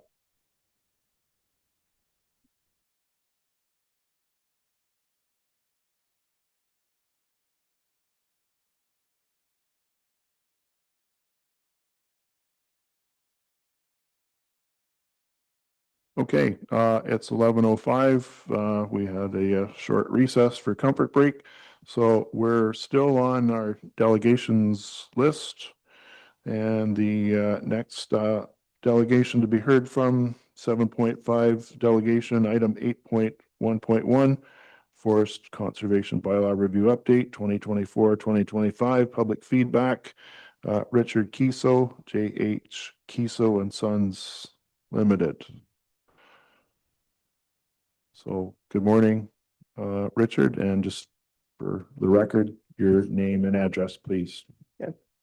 My name is Richard Kiso. My address is 520 Blake Street East, Listowel, Ontario. Thank you, Warden Trentowski, councilors. Good morning, ladies and gentlemen. This morning, I'd like to tell you about our company's history with many years of working in the area, cooperating with Perth and neighboring counties, their bylaws and enforcement officers. Most of what I have to say draws from my own personal experiences dealing with and listening to landowners, farmers, and what I've learned along the way.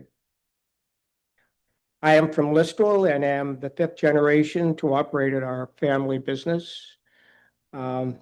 I started there when I was 13 in spring break. I went there in 1977 full-time, went to Memphis in 78 and learned how to grade hardwood lumber from all around the world, and then took over from my father later on. I learned everything I could from our staff. We had some pretty rough guys around our mill, but there was a lot to learn from them. We were able to do our part to continue to manage and sustain some of this area's native hardwoods for over 40 years. We lost the mill to fire in September of 2018. And both in our 60s, my wife and I decided our work was done. I've been very fortunate. I could not have been born into a more fulfilling career. Identifying tree species and volume was something I learned from our experienced timber buyers. The minimum diameter limit, which is included in the Perth bylaw, that method was written into most county bylaws at that time. And all you needed to mark trees for removal was a tape measure, a tally book, and a can of paint. And you were a timber buyer. I would do that. I would go mark the trees, and then I'd come back to the landowner and let him know the price and volumes I had estimated and assure him that I had adhered to his county's bylaws. When we walked back to inspect my work, the trees marked for removal had paint on 2 sides and chest height. Also a line of paint down on the roots. So after the harvest, if there was a stump without paint on it, the landowner knew a tree was cut that shouldn't have been. Because landowners may only entertain 1 or 2 or maybe 3 timber sales over their lifetime, it puts them at an uncomfortable disadvantage in the transaction of selling timber. because it's not an everyday event for them like it is for a timber buyer. It's almost at least an everyday event. So landowners were, of course, skeptical, a lot of them, farmers especially. And you could tell when you were talking to some of them that they put you in about the same category as a guy that robs convenience stores. Kind of an uncomfortable feeling, but this was back in the 1980s, and when I first started buying, cutting and skidding for a sawmill and interacting with tree cutting bylaws, it was the best thing going. I loved what I was doing. Even though the minimum diameter limit bylaw was accepted at that time and relatively easy to enforce, it was clear it did not constitute good forestry. You could mark every tree, and I'm sure you've heard this before. You take your tape measure, come up from the ground at the highest point, 18 inches, wrap it around the tree, and if it was a 57-inch circumference, you could cut it. In some cases, all those trees were cut. They didn't have to be, but when that happened, and it didn't matter if it was an even-aged or uneven-aged forest, when the work was done, it looked like a bomb went off in there. And people driving down side roads and see something like that, they're really not too interested in who owns that property. They want to know who did that work, which put a real black eye on our industry. The bylaw, which included diameter limit cuts, only served as a deterrent for overcutting. The Minister of Natural Resources was also marking timber at that time free for landowners. And after a day with one of their technicians, I realized that the method of single tree selection introduced silviculture to the woodlands. And you've heard this before, but silviculture defined is the art and science of the establishment, growth, composition, health, and quality of forests and woodlands to meet diverse, sustainable needs such as timber, wildlife, habitat, and water resources. Eventually, we added an associate professor, professional forester to our staff who wrote silvicultural prescriptions for all the landowners that we dealt with. If we approached a farmer and he didn't want a prescription written, he wanted us to do a diameter limit cut, we would say, thanks, but no, and move on. We firmly believed in basal area, good forestry practices. For many decades, our company worked with the forest conservation bylaws of at least 8 counties, most of which had strengthened those bylaws, their bylaws over the years to increase the regulation of their forested land. The biggest problem was not that they couldn't come up with a good working bylaw, but they needed to find a way to make it understandable and be able to enforce it easily. Our presence here today suggests we're still working at that, so let's not feel inadequate.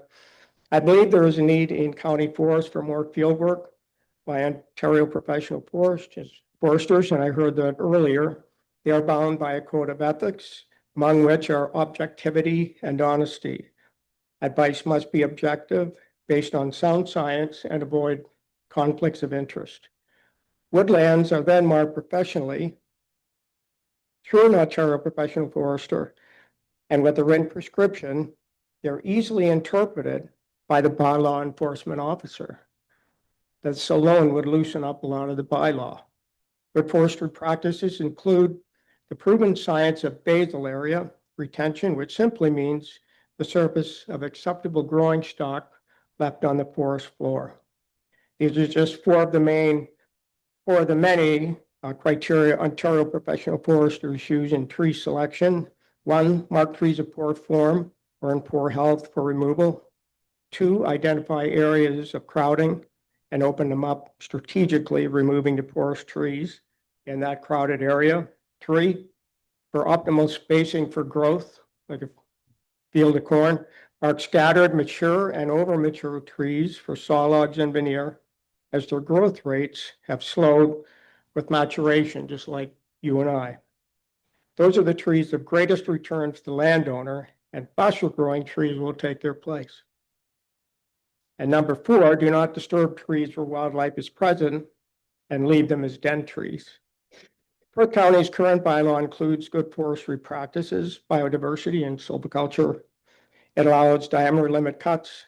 And one case for that is this: if a landowner or farmer, a good steward, maintains his woodlands, manages them for years for his time on the farm, and one day he says it's time to sell, he has some leeway with diameter limit cutting to maximize that final cut and reward himself for his tenure on the farm and for all the good things he did to maintain that forest.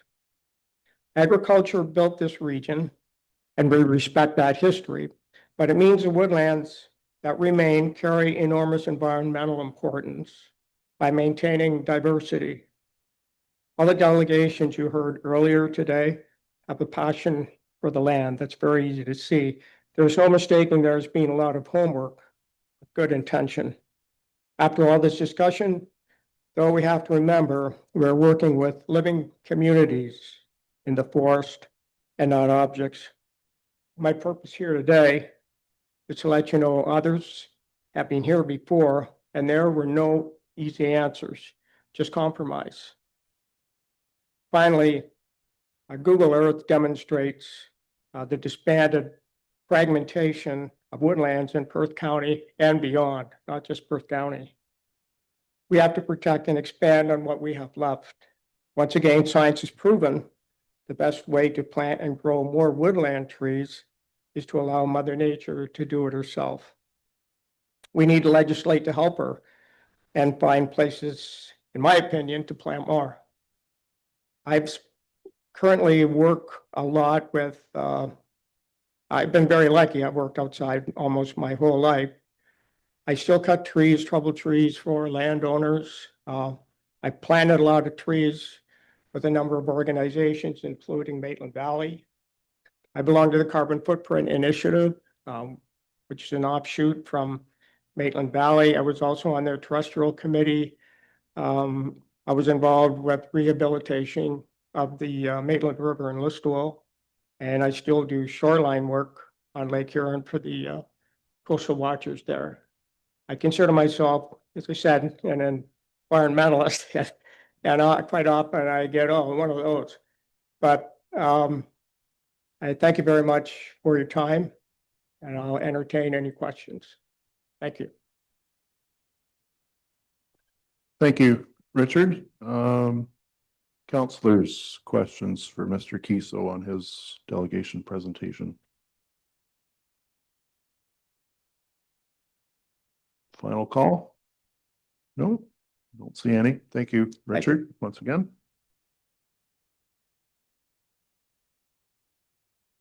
So the resolution for this delegation reads as follows: that council receives a delegation on item 8.1.1, Forest Conservation Bylaw Review, Update 2024-2025, public feedback from Richard Kiso, J.H. Kiso and Sons Limited. Moved by Councillor Kellum, seconded by Councillor Wilhelm. Any further discussion? If not, call the question. All those in favor? Opposed, if any? That's carried. Thank you.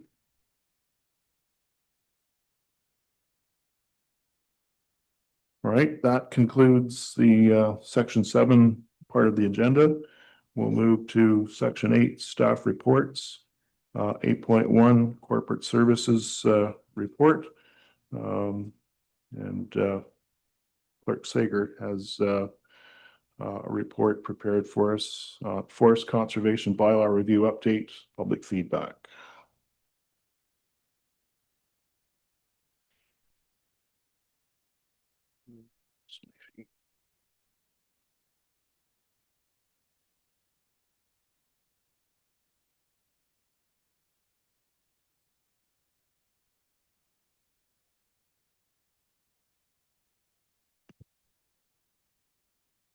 Perfect. Thank you. And through the warden to council.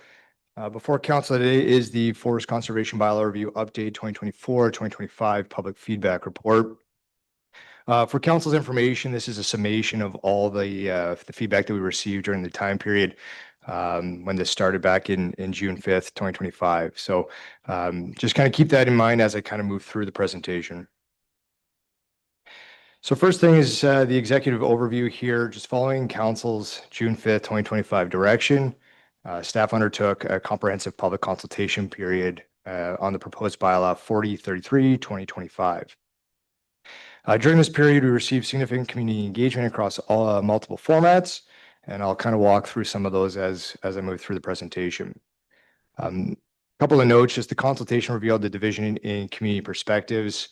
One group strongly supports maintaining or even strengthening forest conservation measures, setting Perth County's low forest coverage at 9%. Another group advocates for the reduced regulation, particularly around agriculture exemptions and alignment with provincial standards. It's to note that both perspectives are rooted in legitimate concerns, environmental protection versus operational flexibility for agricultural landowners. So let me walk you through how we conducted this consultation. As we can see here, we received 51 written feedback submissions through our online portal and emails that I received individually.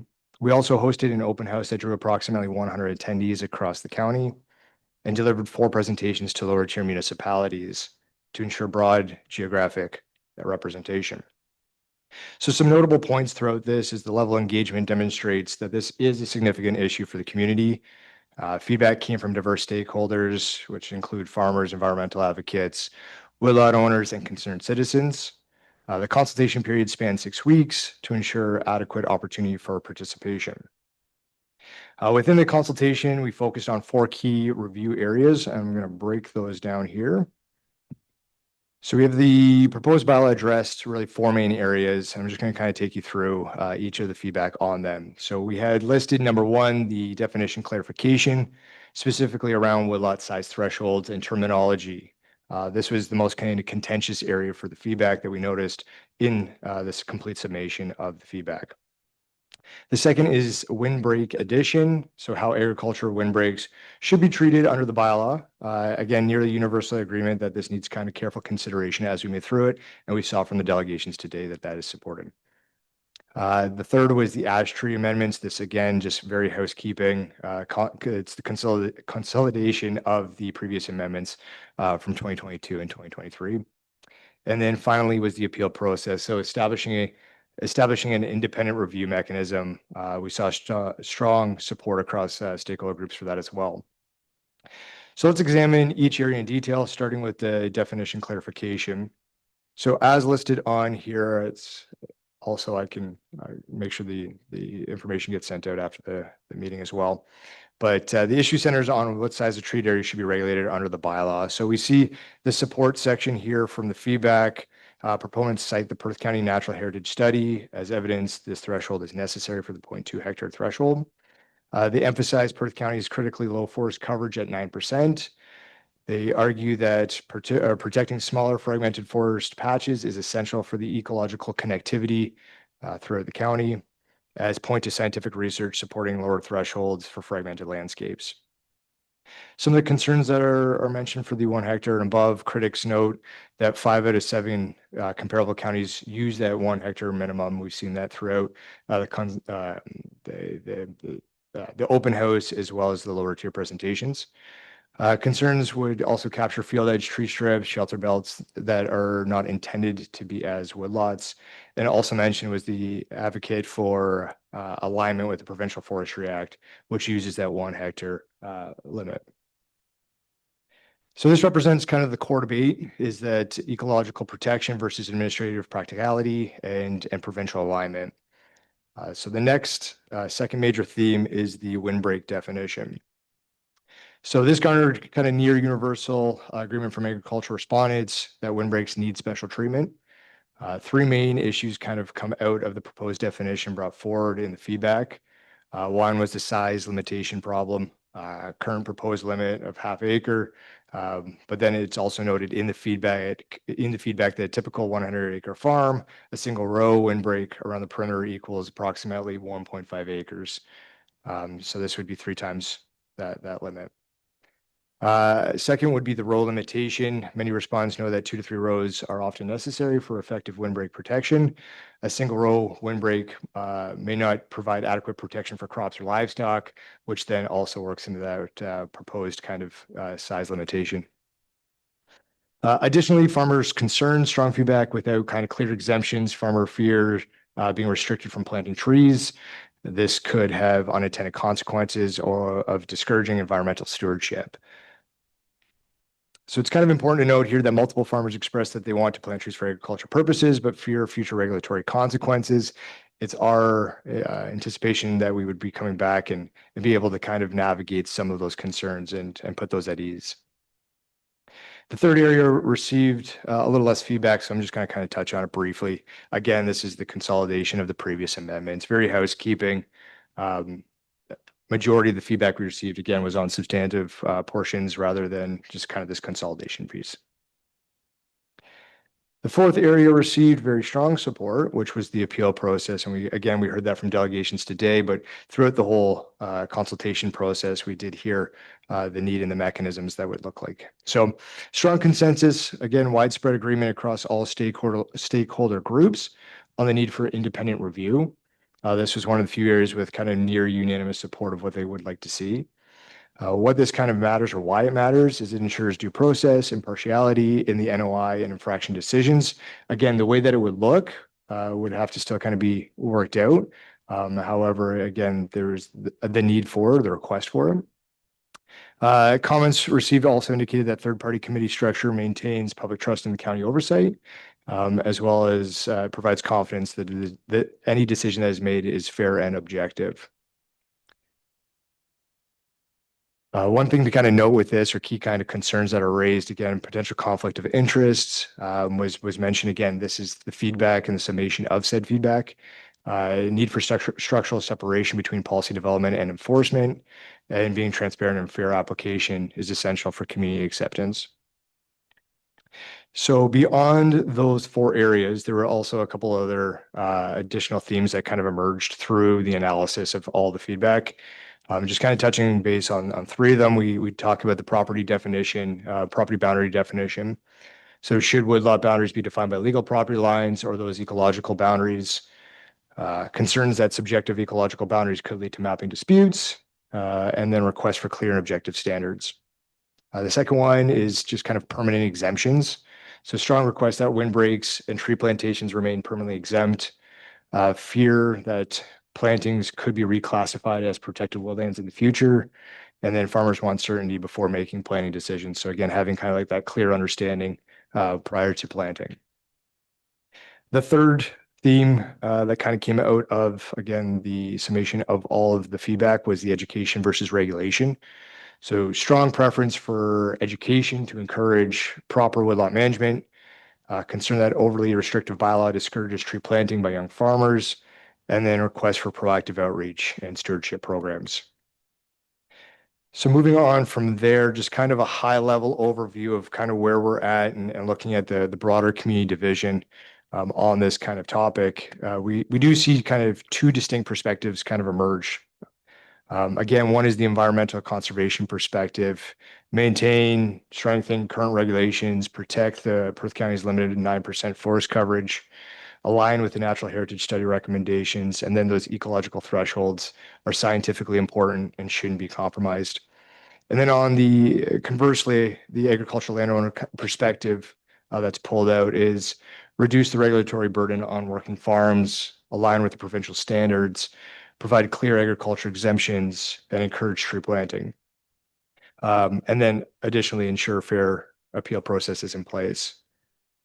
So looking at all the information in a holistic sense, we see that both perspectives have merits, which then brings us to staff's recommendations and then the next steps from staff's perspective. So as council is aware, in your package and with the report, the recommended actions are listed there. The council receives the feedback report, and the council directs staff to prepare a report with proposed options for content in a revised draft forest conservation bylaw for council's consideration, inclusive of public feedback received during the consultation period. And just to also note, taking into consideration some new information that we received today through delegation. So I think that's also one thing to note, that not only did we have the full consultation period, we heard from delegations today that did provide some new information or different information that I think will help supplement staff's ability to come forward to present to council potential options in the creation of the forest conservation bylaw. Which leads me to my next point here, which is the next steps. So it's staff's recommendation that staff are given the opportunity to do the comprehensive analysis, review all 51 written submissions in detail, take into consideration the delegations today, analyze the common themes and the divergent perspectives, and bring that forward to council. We want to develop options, prepare multiple draft bylaw scenarios and options for council to consider. As you are the decision maker, we want to make sure that council has all the information and perspective as we work through each aspect of a potential forest conservation bylaw. Each option will address the key concerns differently, which gives, again, the opportunity for council to really craft a bylaw that works for Perth County. And then additionally, we will be able to include impact analysis for each one of those options. After that's said and done, we would return to council, present those options with clear recommendations, outline the implications of each approach, and then seek council direction on the preferred options.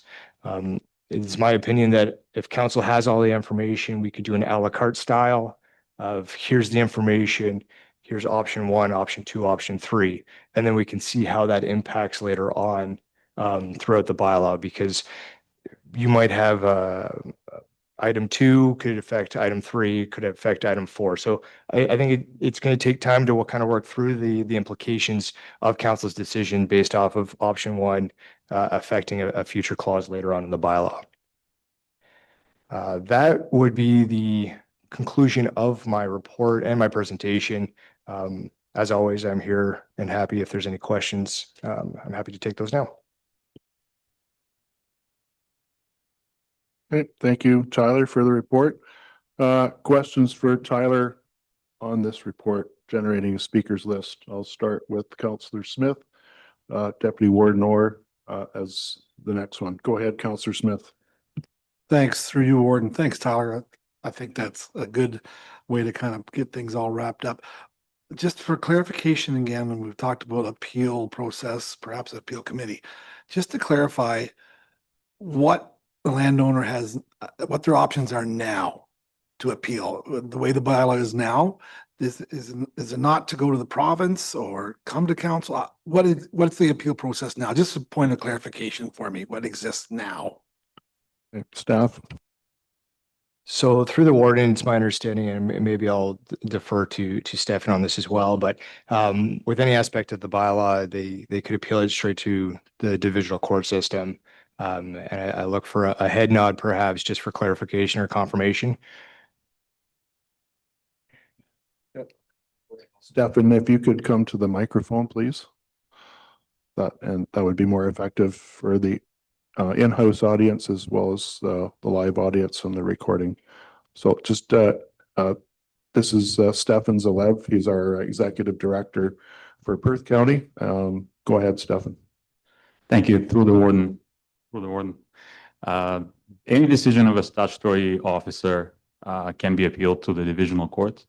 There are various other regimes under the Planning Act, the Building Act. It was mentioned during the presentations that those are subject to different appeals. But in this instance, yes, potentially if somebody is unhappy with the decision of our bylaw enforcement official, that could be taken to the divisional court.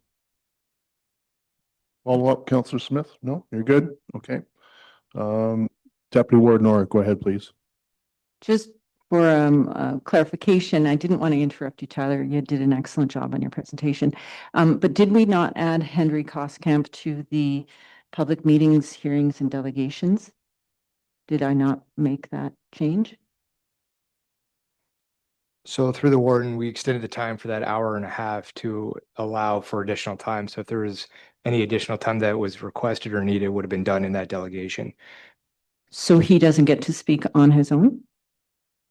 So through the warden, it's my understanding that he could have spoke at that time of that delegation. Was there additional information that was intended? I believe so. I think there were two, like he had a joint presentation and he had a presentation on his own.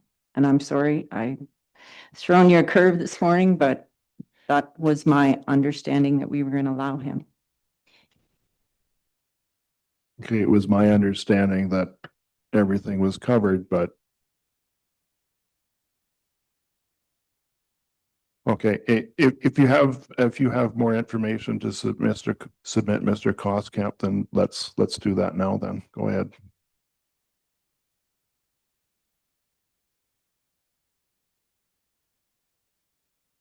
In all fairness, should we finish the last presentation first? I think before we proceed any further, it's been pointed out that something has been overlooked. So at this point, I think it just be the most effective way is just to go back and have your presentation, make your presentation and follow the same steps as we did for the other 5 in section 7. So Okay. I'll look, I'm looking around council and I'm getting nods, so let's proceed. So my apologies to the warden and the councillors. Thank you for the opportunity. And our goal in this whole alternative bylaw was to offer solutions, positive solutions that incentivize tree planting in a way that Perth County residents can get behind and embrace. We're not experts in forestry, but we do know how to access the best and the brightest. We check out the bylaws from surrounding counties and see the ideas and solutions they came up with. They have already collaborated with their planners, ecologists, environmentalists, naturalists, conservation authorities, tree nurseries, tree suppliers, loggers, farming communities, because we know when they all get behind it, things can happen. They're also compliant with the acts and statements from the province. Very little of our proposed bylaw is ours. It's a compilation from surrounding counties that are very relevant to Perth County. What did we learn from the traveling roadshow? The visual of forestry is enforcement and prosecution. The face of forestry is a bylaw officer and a prosecutor. And we learned they are watching you. They are trespassing on your property whenever they want. I'm going to call a point of order here. Well, he's making allegations of staff, and I don't think that's appropriate. I visually observed. Okay, no, like Okay. we're not going there, sir. Good. I'll continue. In conclusion of the roadshow, the model citizen has no trees and doesn't plant trees. Because if you plant over half an acre, you are subject to the tree bylaw. And if you don't do it right and don't get permission, you could be charged $1,000 a tree and up to $100,000 an acre. Who is the model citizen? No trees on the property and don't plant trees? Please, no, please do not send that message. It's easy to come to that conclusion. Let's not go there. These are trees. They're not only they have not only environmental attributes, they play a vital role in our farmsteads. Controlling the wind around the buildings so ventilation systems work properly, and a well-placed windbreak can save so many hours of snow removal in stuck vehicles. Windbreaks help slow down the wind, helping with soil erosion. And plots of trees in the right spot can help control water erosion for cleaner water.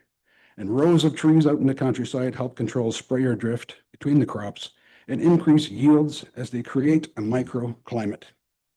The win for us collectively as a county is it eliminates so much of our snow removal budget. These are wins. And all we want to do is plant trees on our property, have our properties respected, and not get tied up with rules and regulations. And currently we've learned if you're over half an acre, you're being watched. I would like to encourage innovation. How much sugar can we pull off a plot of sugar maples? Cultivars specifically selected for disease-resistant, high sugar yields, quick healing properties, large canopies, saleable lumber, and varieties that respond to fertility and irrigation. Let's see if we can make the case that a good sugar bush is better than the alternative of corn, soybeans, and wheat on marginal land. That would be a very powerful statement. We have over 270 signatures on a petition asking for meaningful changes. We offer a balanced bylaw solution that will change the direction of forestry. Those people in the petition are asking for change. We need these people to embrace the changes needed to get the job done, plant the trees. People are looking for leadership. They're looking for a change because it's not only their future, but their children's future as well. As we look forward, let's get it right. And if you don't believe it, call some of your neighbors and see where they're at. But all of us also need to call some of the folks we really don't want to talk to as well. The finger pointing blame game is getting old. This negativity is very destructive. One can only imagine how many trees were lost when we did major projects like the Wildwood Conservation Dam. I believe it's around 950 acres affected. And the Pittock Lake in Woodstock, over 900 acres as well. Downstream from the dam looks much different than upstream, so we're safe to assume that a few trees were sacrificed. And whether it's a subdivision, an industrial park, a museum, it's just part of progress. We are all guilty. We are all responsible. Let's focus on what we do know. The forest of today and tomorrow is going to look different than the forest from 50 and 80 years ago. Traditional forests are under attack from diseases also. Emerald ash borer just killed our ash trees, and there's another big one that could potentially hit us in our native woodlands. These existing woodlands could benefit from assistance, but the real opportunity in the forest of tomorrow, we know the benefits of windbreaks and strategic plantations. The rural community wants the freedom to plant trees. So what's the recipe to get this done? First of all, we need the support of the landowners of Perth County. As of this morning, we have 274 signatures on the petition, with still more coming. They are in support of the agriculturally supported forest conservation bylaw for Perth County. We also need support from the rural farm organizations in Perth County. We have letters of support from the Perth grain farmers, Perth pork producers, Perth dairy producers, Christian Farmers Federation of Ontario, and the Perth County Federation of Agriculture, as well as the Canadian Federation of Independent Business. They're all supporting the same alternative bylaw, or at least the intent of it. We need the conservation authorities. You guys are the experts on windbreaks, plantations, species for the best soil types, which species are best around drainage. You are already involved in water management, and you have some special planting equipment. Personally, I want to see millions of trees planted in southwestern Ontario. They are tangible, living, and breathing deliverable that in 10 years, 20 years, 50 years, and in 100 years, year after year, they will be pulling carbon dioxide from the air. And the beauty of trees in southwestern Ontario, we are not prone to forest fires. Yes, it will look different than it used to, but is that a bad thing? We all know that change is inevitable. When one learns to embrace change, they also learn to embrace the future, to look forward to the opportunities the future presents. And in regards to forestry, the forestry needs of today and 50 years from now will be different than it was 50 and 80 years ago. Trees are also good for mental health. Just get out there for a walk, for a hike, do some planting, watering, do some trimming, and cut some firewood. It's always a feeling of great fulfillment and good for mental health. The question is, are we prepared to cultivate the opportunity of forestry for tomorrow and in the future? I have several ideas of funding all these trees, but I'm worried about time. Are we prepared to give the citizens of this county the tools and confidence they need to plant trees? We are asking for your support of the agriculturally supported forest conservation bylaw for Perth County. Let's plant trees.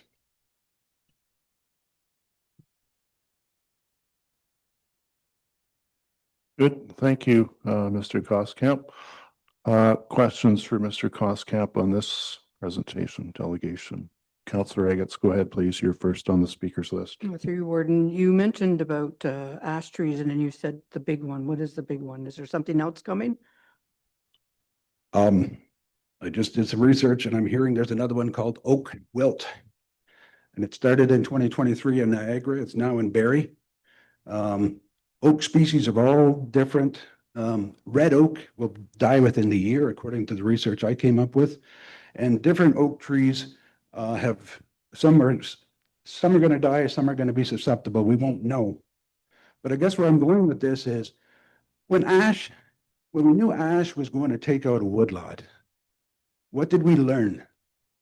Could we have, for instance, started interplanting sugar maples into an ash tree that in an ash woodlot that was going to die, almost 90%? Could we have already done some intentional planting to diversify? Because I think we missed that opportunity, and things like invasive species took the lack of canopy and took advantage of it. And I think we got caught. So if this oak wilt disease is coming, I think we should be at the forefront, prepared for the next crisis. It should be part of our SWOT analysis as the forestry. The SWOT, I mean strength, weaknesses, opportunity, threats. Okay, follow up? No, good. Deputy Warden Orr, you're next on the speakers list. Thank you, Mr. Koskamp, for your presentation. I am aware of your farm. You have a biogas operation. You are a very forward thinker in my experience. You've touched before on circular farming. You didn't mention that today, but you mentioned about planting all these trees. How do you propose to pay for these trees? Thank you for the question. Carbon taxes. Canadians paid an estimated $45 billion in carbon taxes since 2019. 90% of these taxes were returned to households through the Canada Carbon Rebate, formerly called Climate Action Incentive. The remaining 10% of these funds were designated for supporting small business, Indigenous communities, and municipal organizations. And my initial research shows that there's been delays in returning this last 10%. So let's look at something here. One of the reports I was reading from one of the conservation areas, they took the grassroots, which was private donation plus council money, and the money got matched by the province. And then the money got matched again by the federal government. So let's say 50,000 from here, 50,000 in private donations, turns into another 100,000, turns into another 100,000. And then we're going to go and approach the government. So the Minister of Health, the Minister of Environment, and conservation areas have changed. And I don't think we can change it anymore, but let's look to the opportunity of the new formation of conservation areas. Conservation areas now are going to be stronger over more counties. I hope they're stronger and they have more clout. If Perth County plus all the surrounding counties can pool our county funds, our municipal funds, plus our private donations, and multiply, and let's see how many millions of trees we could get planted in southwestern Ontario. And how do you not go to the government and say, hey, we have landowners who want to put their marginal land into trees. So they're willing to forego, they're going to lose between $5,000 and $35,000 an acre on their marginal land by committing it to being turned into permanent woodland. They should not have to pay for the trees going on there because they're contributing the value of their property. If you're looking at doing windbreaks and stuff, I could see if you want to retain the ownership or the rights of the land, it's fine to be subsidized. If you're willing to let your windbreaks plantations turn into woodlands, it should be paid for. And I don't know how you as a Ministry of Health or Climate Change and Ministry of Environment, if we as landowners, as we as farm organizations, if we as municipalities and conservation authorities all collectively approach the federal government saying, we have a plan, and it's not a battery plant that may or may not produce a battery. It's not a subsidy on an electric car that may or may not be on the road in 10 or 20 years. But in 10, 20, and 50 years, we have a living deliverable pulling carbon from the atmosphere for generations. And I think sometimes the government doesn't know how to divide their money. But I think sometimes we have to get creative and give them the suggestions that make it an absolute no-brainer.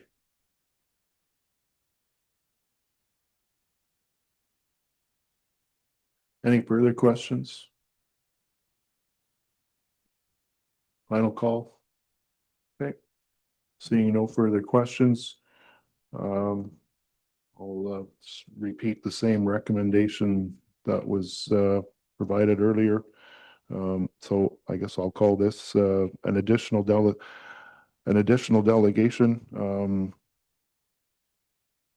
Yeah, I'll ask the clerk to read it out for me, please. Thank you. So through the warden, that council receives the delegation on item 8.1.1 Forest Conservation Bylaw Review Update 2024-2025 Public Feedback, Henry Coscamp. Thank you, Clerk Tyler. All right, so that's the recommendation. Looking for a mover and seconder on that recommendation. Moved by Councillor McDermott, second by Deputy Warden Orr. Further discussion? Seeing none, call the question. All those in favor? Opposed, if any? That's carried. Thank you. So now we will go back to the previous item that we had embarked on, 8.1.1 Forest Conservation Bylaw Review Update, public feedback. So I'll go back to Clerk Sager to get us reconnected there. Perfect. So thank you through the warden. We probably don't need the presentation brought up, but I'll just highlight again the recommended action that's in the report, as well as kind of walk through the next steps just to kind of get us back on track. So within the next steps, thank you, Rachel, for bringing that up. Actually, appreciate that. We'll next slide that. Perfect. Okay. So as shown on the screen, to kind of reiterate again, the kind of the work plan, the next steps of what we're looking at is to do a comprehensive analysis of all the feedback that's received, including all of the delegations today.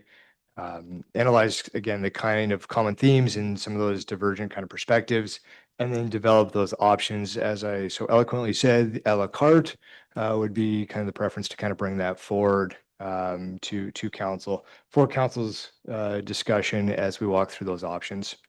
So we would prepare the draft bylaw with those scenarios and those options to be presented. Each option will address the key concerns in a different manner, and then include an impact analysis for each one of those options. We'd bring that back to council, present the options with clear recommendations. Again, you are the decision maker. So it'd be up to council to kind of walk through and decide option one, option two, option three, and then what those ramifications and impacts could be throughout the remaining document, the draft bylaw.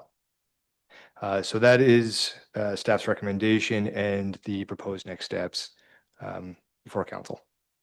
Thank you. All right, thanks, Tyler, for that resummation. So I guess questions for Clerk Sager or staff on the report presented. Councillor McDermott and then Councillor Duncan to follow. Go ahead, Councillor McDermott. Yeah, we got a lot of new information today, and I would hope that the delegations, including conservation, would send in their thoughts on the invasive species that has not come up before. What we can do about that, or how that could be in our bylaw, that it could be taken care of very easily, and just hopefully they would send in their thoughts on that. That's all. Thanks, Councillor McDermott. Councillor Duncan, you're next on the speakers list. Thank you, through your warden.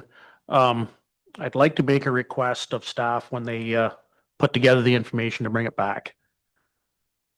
There's been a request to reduce the size of protected area. So what I'm asking is that they work with the GIS department to bring back mapping to show us what that would look like if you were to take the size limit from the current one that it is now to the requested one. How much forest cover would that remove from the protection of the bylaw? And I'm sure we can do that with GIS and the natural heritage mapping. I'm sure that's an easily produced task. So I'd like to see that mapping so that all the council can have a look at it and say, you know, does the size change make a difference or doesn't it? And I think that evidence will help clear things up for lots of us. Thank you. So just to summarize or clarify, Councillor Duncan, you're looking to to staff to employ the GIS mapping technology tools to compare and contrast the difference between the coverage, say the forestry coverage of the current bylaw versus a revised bylaw that would change the minimum size to a different number as like from the 1 hectare or the half acre to the 1 hectare. Yep. And have staff quantify that difference. Clerk Sager, you had something? So through the warrant, we actually have kind of already done that information. So I do have data on that. It's something that we can certainly bring forward, and we've got no problem doing that. I think one of the things for council's consideration, we'll mention this in the future report, is again, kind of analyzing the understanding between the boundary lines as well as the ecological boundary lines. And I think that it's up to council to understand as well about what those differences would also look like, because it might not necessarily reflect potential changes to it. If council does so choose to go with a property line, some of the woodland could be considered a woodlot at that time. But we do have numbers already. It's something that we can certainly bring forward at that future report. Warden Orr, you're on next on the list, followed by Councillor Eggetts. Thank you. Just to Councillor Duncan's query, I think we need to be very clear, like myself, I own a woodlot and it's not a hectare, but that's not saying I'm going to take it down. So even though we allow this for a 0.2, like our prescriptive is 0.2, that's not saying everybody's going to go and take their woodlots down. I actually think there'll be more people protecting their woodlots under the registry. So if we're going to go GIS mapping to see what we lose, don't we have to have GIS mapping to have people say, oh yes, I'm going to keep my woodlot? I mean, go down that rabbit hole, but I think that not everybody's going to take down their woodlot, even if it's small. Councillor Eggetts was next on the speakers list, and then Councillor Duncan after that. Through you, Warden, the purpose of this meeting was for council to have an opportunity to discuss the forestry conservation bylaw. I don't even see that on the agenda. Now you want us to send it back to staff again and for them to come up with recommendations. I was hoping that council would come up with some of the recommendations and questions this morning and go through the bylaw and see what we actually want. This process gets shoved down the road and shoved down the road. So now we're going to wait for some more stuff to come back. We're going to be talking April, May. If we're lucky to get it back, then we're going to have more questions that's going to go back. For those who don't know, it's an election year. We can go into lame duck and then I know what's going to happen and say, oh, this council can't make that decision.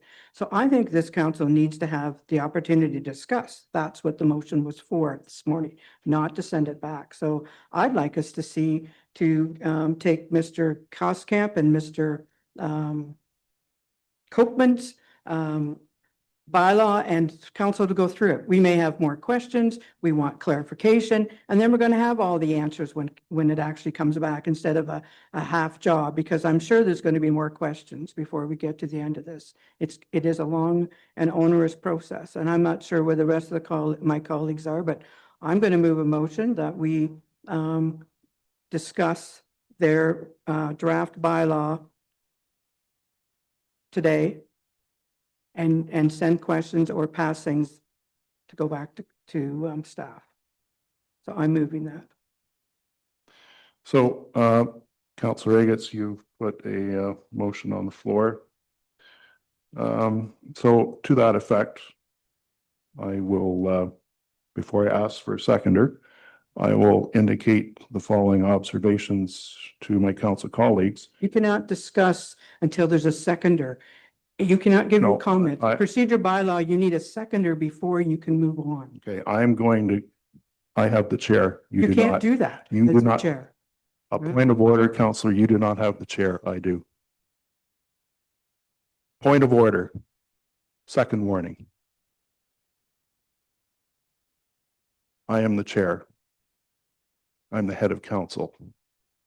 As such, I have a duty under the Municipal Act to inform this council of the following. to ensure the administrative policies, practices, and procedures and controllership policies, practices, and procedures are in place to implement the decisions of council to ensure the accountability and transparency of the operations of the municipality. To that point, what your motion entails, you communicated this to us, all of council, in an email prior to this meeting. Communicated not within the confines of a council meeting.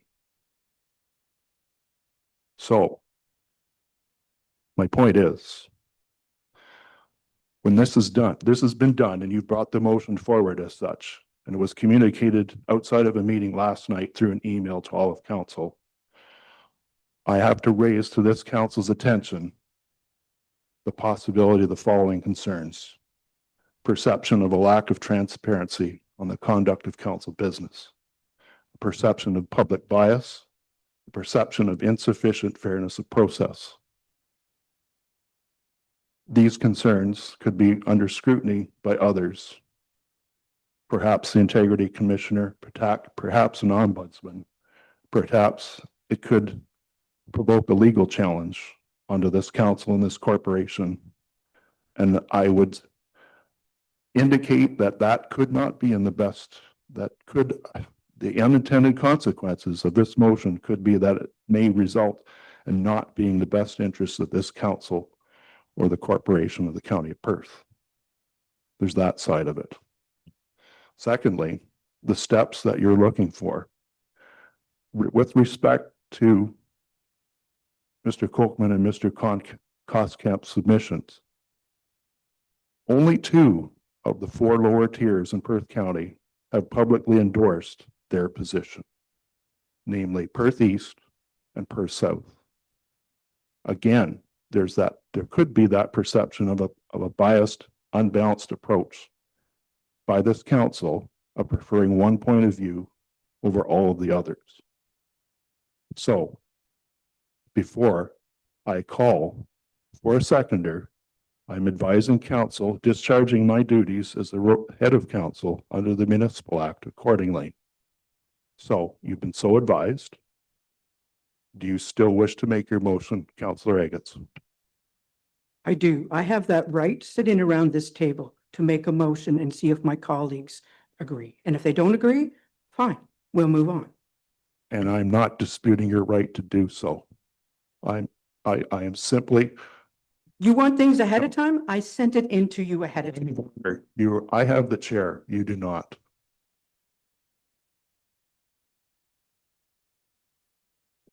You have the right to raise a motion. And I'm simply pointing out procedurally what the unintended consequences could be, possibly. I don't know. I'm not a legal expert. But I know I have to identify this under my duties under the Municipal Act.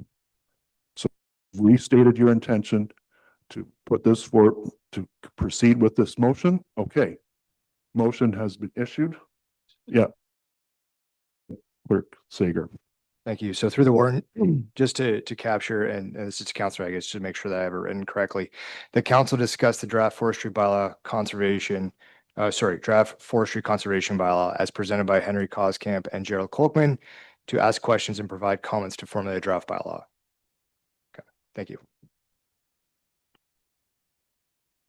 And before I ask for the second or the nuance, yes, advise the head of council and the chair of the meeting beforehand. The nuance is that it was addressed to all of council, plural, not head of council singular. So that's the reason for my explanation. All right, so moved by Councillor Agates. Is there a seconder for that motion? I look to my colleagues.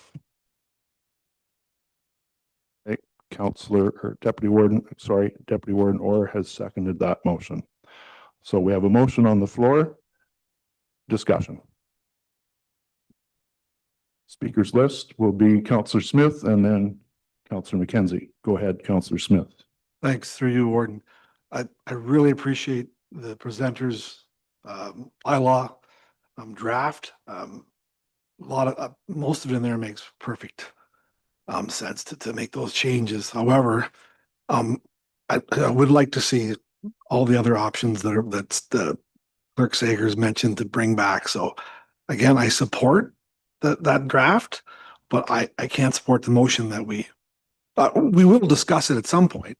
We will when it comes back, but to make that, I'm not sure if does the motion say that we would approve that? Doesn't sound like, I think we would talk about it, but again, I really like to see more information, like the complete package to come back at some point. Thank you, Counselor Smith. Counselor McKenzie, you're next on the speakers list. So I guess Jerry and I are very much on the same page. I think all the presentations this morning that we had were excellent. And I think we have a golden opportunity here to take the best parts out of them all. And I think, I know, because I got to go home and do chores at 5 o'clock. I don't have time to sit here and go through all the different things and collimate them together. And I think staff can come in and come back with the options for us, as was discussed. Then we can have the discussion at a future meeting.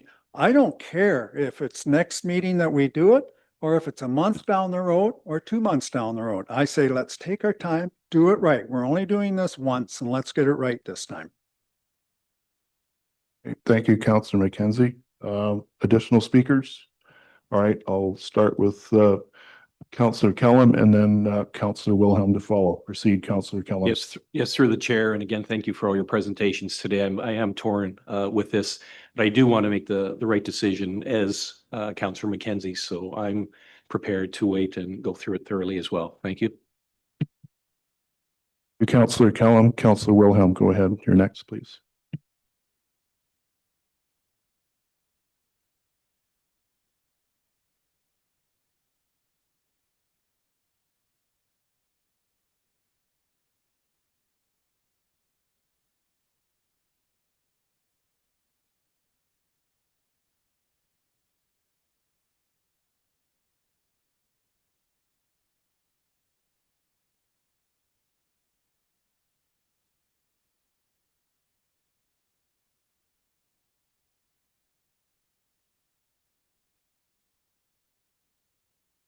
Okay, thank you. Additional speakers? Deputy Warden Orr, you're next.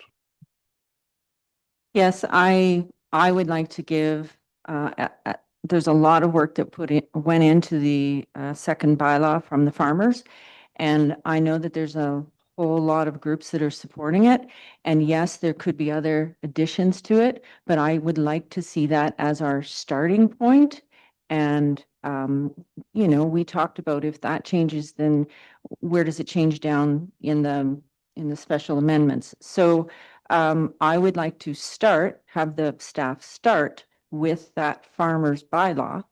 And then we can go from there as to what we don't like about it, or if we need to make some additions, because there were some points this morning that were very good, and I appreciate everybody. But I think we've gone at this long enough. We're 2 years at it. So I would like to move forward. And yes, Walter, I agree. Do it right. But I think we could save ourselves some time and start with the farmers. Okay, thank you. Any further questions or discussion? Last call. All right, I'll ask the clerk to read out the motion one more time, please. Thank you. So through the warden, it would read that council discussed the draft forestry conservation bylaw as presented by Henry Koskamp and Gerald Colkman to ask questions and provide comments to formulate a draft bylaw. Okay, moved by Counselor Eggetts, seconded by Deputy Warden Orr. Okay. Everyone set? Calling the question. All those in favor of the motion? Hands up, please. 2, 3, 4, 6 weighted votes in favor. Those who are opposed to the motion, hands up, please. 2, 4, 6, 8, 10 weighted votes against. So that motion is defeated. So we go back to, well, first of all, have we received a report yet? No. Okay. So I guess first of all, we should, the recommendation is that the council receives the Forest Conservation Bylaw Review Update 2024-2025 Public Feedback Report. So is there a mover and seconder for that? Moved by Councillor Smith, seconder Councillor Duncan. Any discussion? Call the question. All those in favor? Opposed, if any? It's carried. Okay. So the recommendation that was provided by staff, I will read that aloud and see if there's anyone willing to support that. That council directs staff to prepare a report with proposed options for content in a revised draft forest conservation bylaw for council's consideration, inclusive of public feedback received during the consultation period. Is there a mover for that? Councillor Duncan, you so move. Okay, all right. Is there a seconder? Councillor Wilhelm, you willing to second? Okay. Please proceed with your question, Councillor Duncan. Thank you, through your warden. Can we possibly also add a date to when we're going to have the feedback brought back and when we're going to discuss this at the next time so that we all know when that's going to be? Thank you. Are you looking to, as the mover, are you looking for staff to provide the date as opposed to you declaring a date? Being as staff is doing the work on this, I'd like them to provide me with a date when they think it's reasonable to bring it back. Okay, I will look to our CAO to provide a response, or the clerk. Tyler, okay. So through the warden, it would be my recommendation to give us to April 2nd meeting. Also additionally, we could potentially have a special council meeting called to walk through all the options if that's council's wishes to deal with this one topic. As indicated by Councillor Mackenzie, he presumably might also have chores that day. And we want to make sure that we spend the time that this topic is afforded and delicate. So we could come back and work with the warden and present a couple of options, maybe at the next council meeting, to look at a special council meeting specifically for this topic, would be my recommendation, just to kind of leave it alone for this resolution. Okay, so would you like the April 2nd date included in your motion, is my question to you, Councillor Duncan. Yeah, we could do April 2nd or before if the warden and staff so deems it. So I will ask the clerk to read out I'll call it the revised motion. Is that okay? Go ahead, Clerk Tyler, when you have it ready.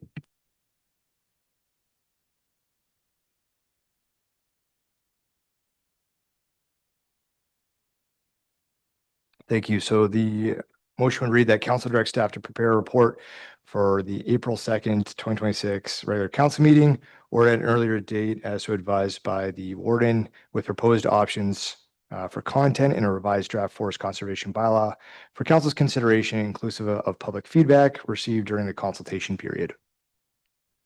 Okay, you're satisfied with that? So Councillor Duncan moves and I'll recheck with Councillor Wilhelm. You're so satisfied? Okay, moved and seconded. Any further discussion? Seeing none, I'll call the question. All those in favor? Opposed? Carried.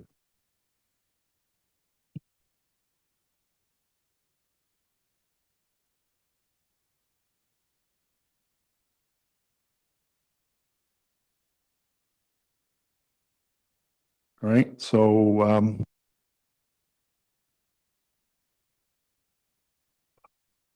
I believe where are we at next? No, I got it on the other sheet. Yeah, thank you. There we go. All right, so item 9, council reports. Don't believe there's any council reports. We'll move on to item 10, no bylaws. Item 11, notices of motion. Deputy Warden Orr, go ahead, please. Thank you. I just wanted to clarify, this morning I was informed that I wasn't allowed to make a notice of motion because it didn't apply to the forestry, but it applies to the stewardship program. So can we look why I can't make a notice of motion? All right, so you sent, Deputy Warden Orr, you sent a message, a text message to both CAO Wolf and myself, wishing to make a notice of motion regarding stewardship program. So my understanding, according to our procedural bylaw, is that under the special meetings, no business may be transacted at a special meeting other than that specified in the notice or agenda. So with that understanding, stewardship, we weren't here to discuss the stewardship today. We were here to discuss the forestry bylaw. So that's the chair's interpretation of both what our agenda reads and what our procedural bylaw states. Had this been a regular council meeting, your notice of motion could have been entertained as such. So that's my reasoning. If I could have a follow-up? Follow up, and then I see Councillor Wilhelm has his hand up. So yes, I this morning made a notice of motion, and I know that you like to know things ahead of time, so I did send it to you and the CAO. And it is about review of the stewardship program, but stewardship program is about the forestry. It's about the things that we're here for. So I don't think it's a far cry from forestry.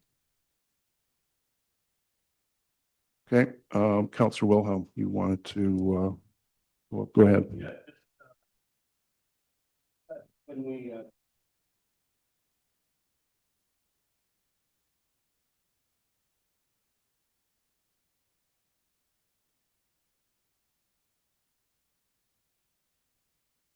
Okay, sorry. Yeah, when we approved the agenda, notice of motion was on the agenda. And if it was not to be included, why was it on the agenda that council approved? Clerk Sager, go ahead. Sorry for the runaround. So through the warden, that is correct. Notice of motion is listed on the agenda. It can be listed and should be listed in the event that there is a notice of motion that needs to be brought forward that's germane to the topic of the agenda. So with that being said, if there's any other further notice of motion that need to be brought forward as it's specific to the forestry conservation bylaw, would be the opportunity for that. As Warden Trentowski did say, that albeit that trees do kind of cross over both, today's agenda was specific to the forest conservation bylaw, and the stewardship program was outside of that. Anything further, Councillor Wilhelm? No, Councillor Smith? Thanks through you, Warren. So perhaps I need some education. Wasn't aware that, the way I understood it is a notice of motion, you can bring any topic that you wish at a notice of motion. I wasn't aware in our bylaws that, our procedural, that it has to pertain to what's on the current agenda. So perhaps again, I need some education, because again, I thought you could bring any notice of motion on any topic that pertains to our business. Clerk Sager? Thank you. So through the warden, just kind of clarification and perhaps that education piece, and it was briefly touched on by Warden Trentowski as well, is under 5.4B of our procedure bylaw, it does state that no business may be transacted at a special meeting other than that specified in the notice or the agenda, which again is specific to the forest conservation bylaw. Okay.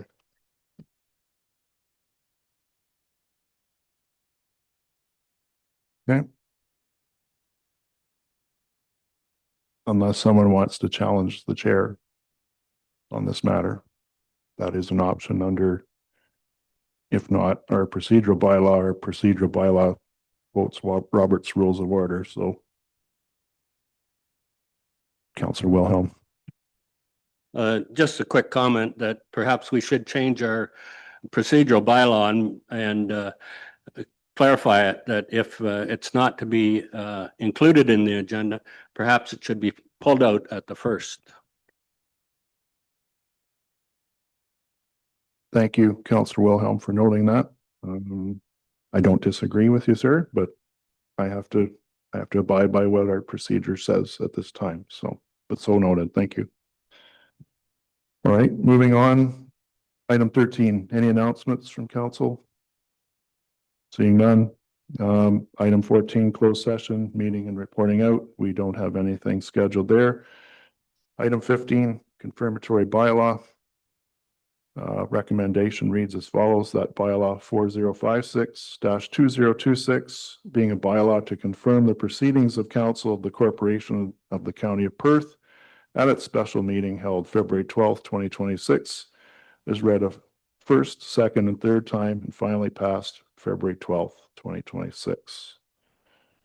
Moved by Councillor Kellum, seconded by Councillor McDermott. Discussion. Call the question. All those in favor? Opposed, if any? It's carried. And our last piece of business, item 16, adjournment.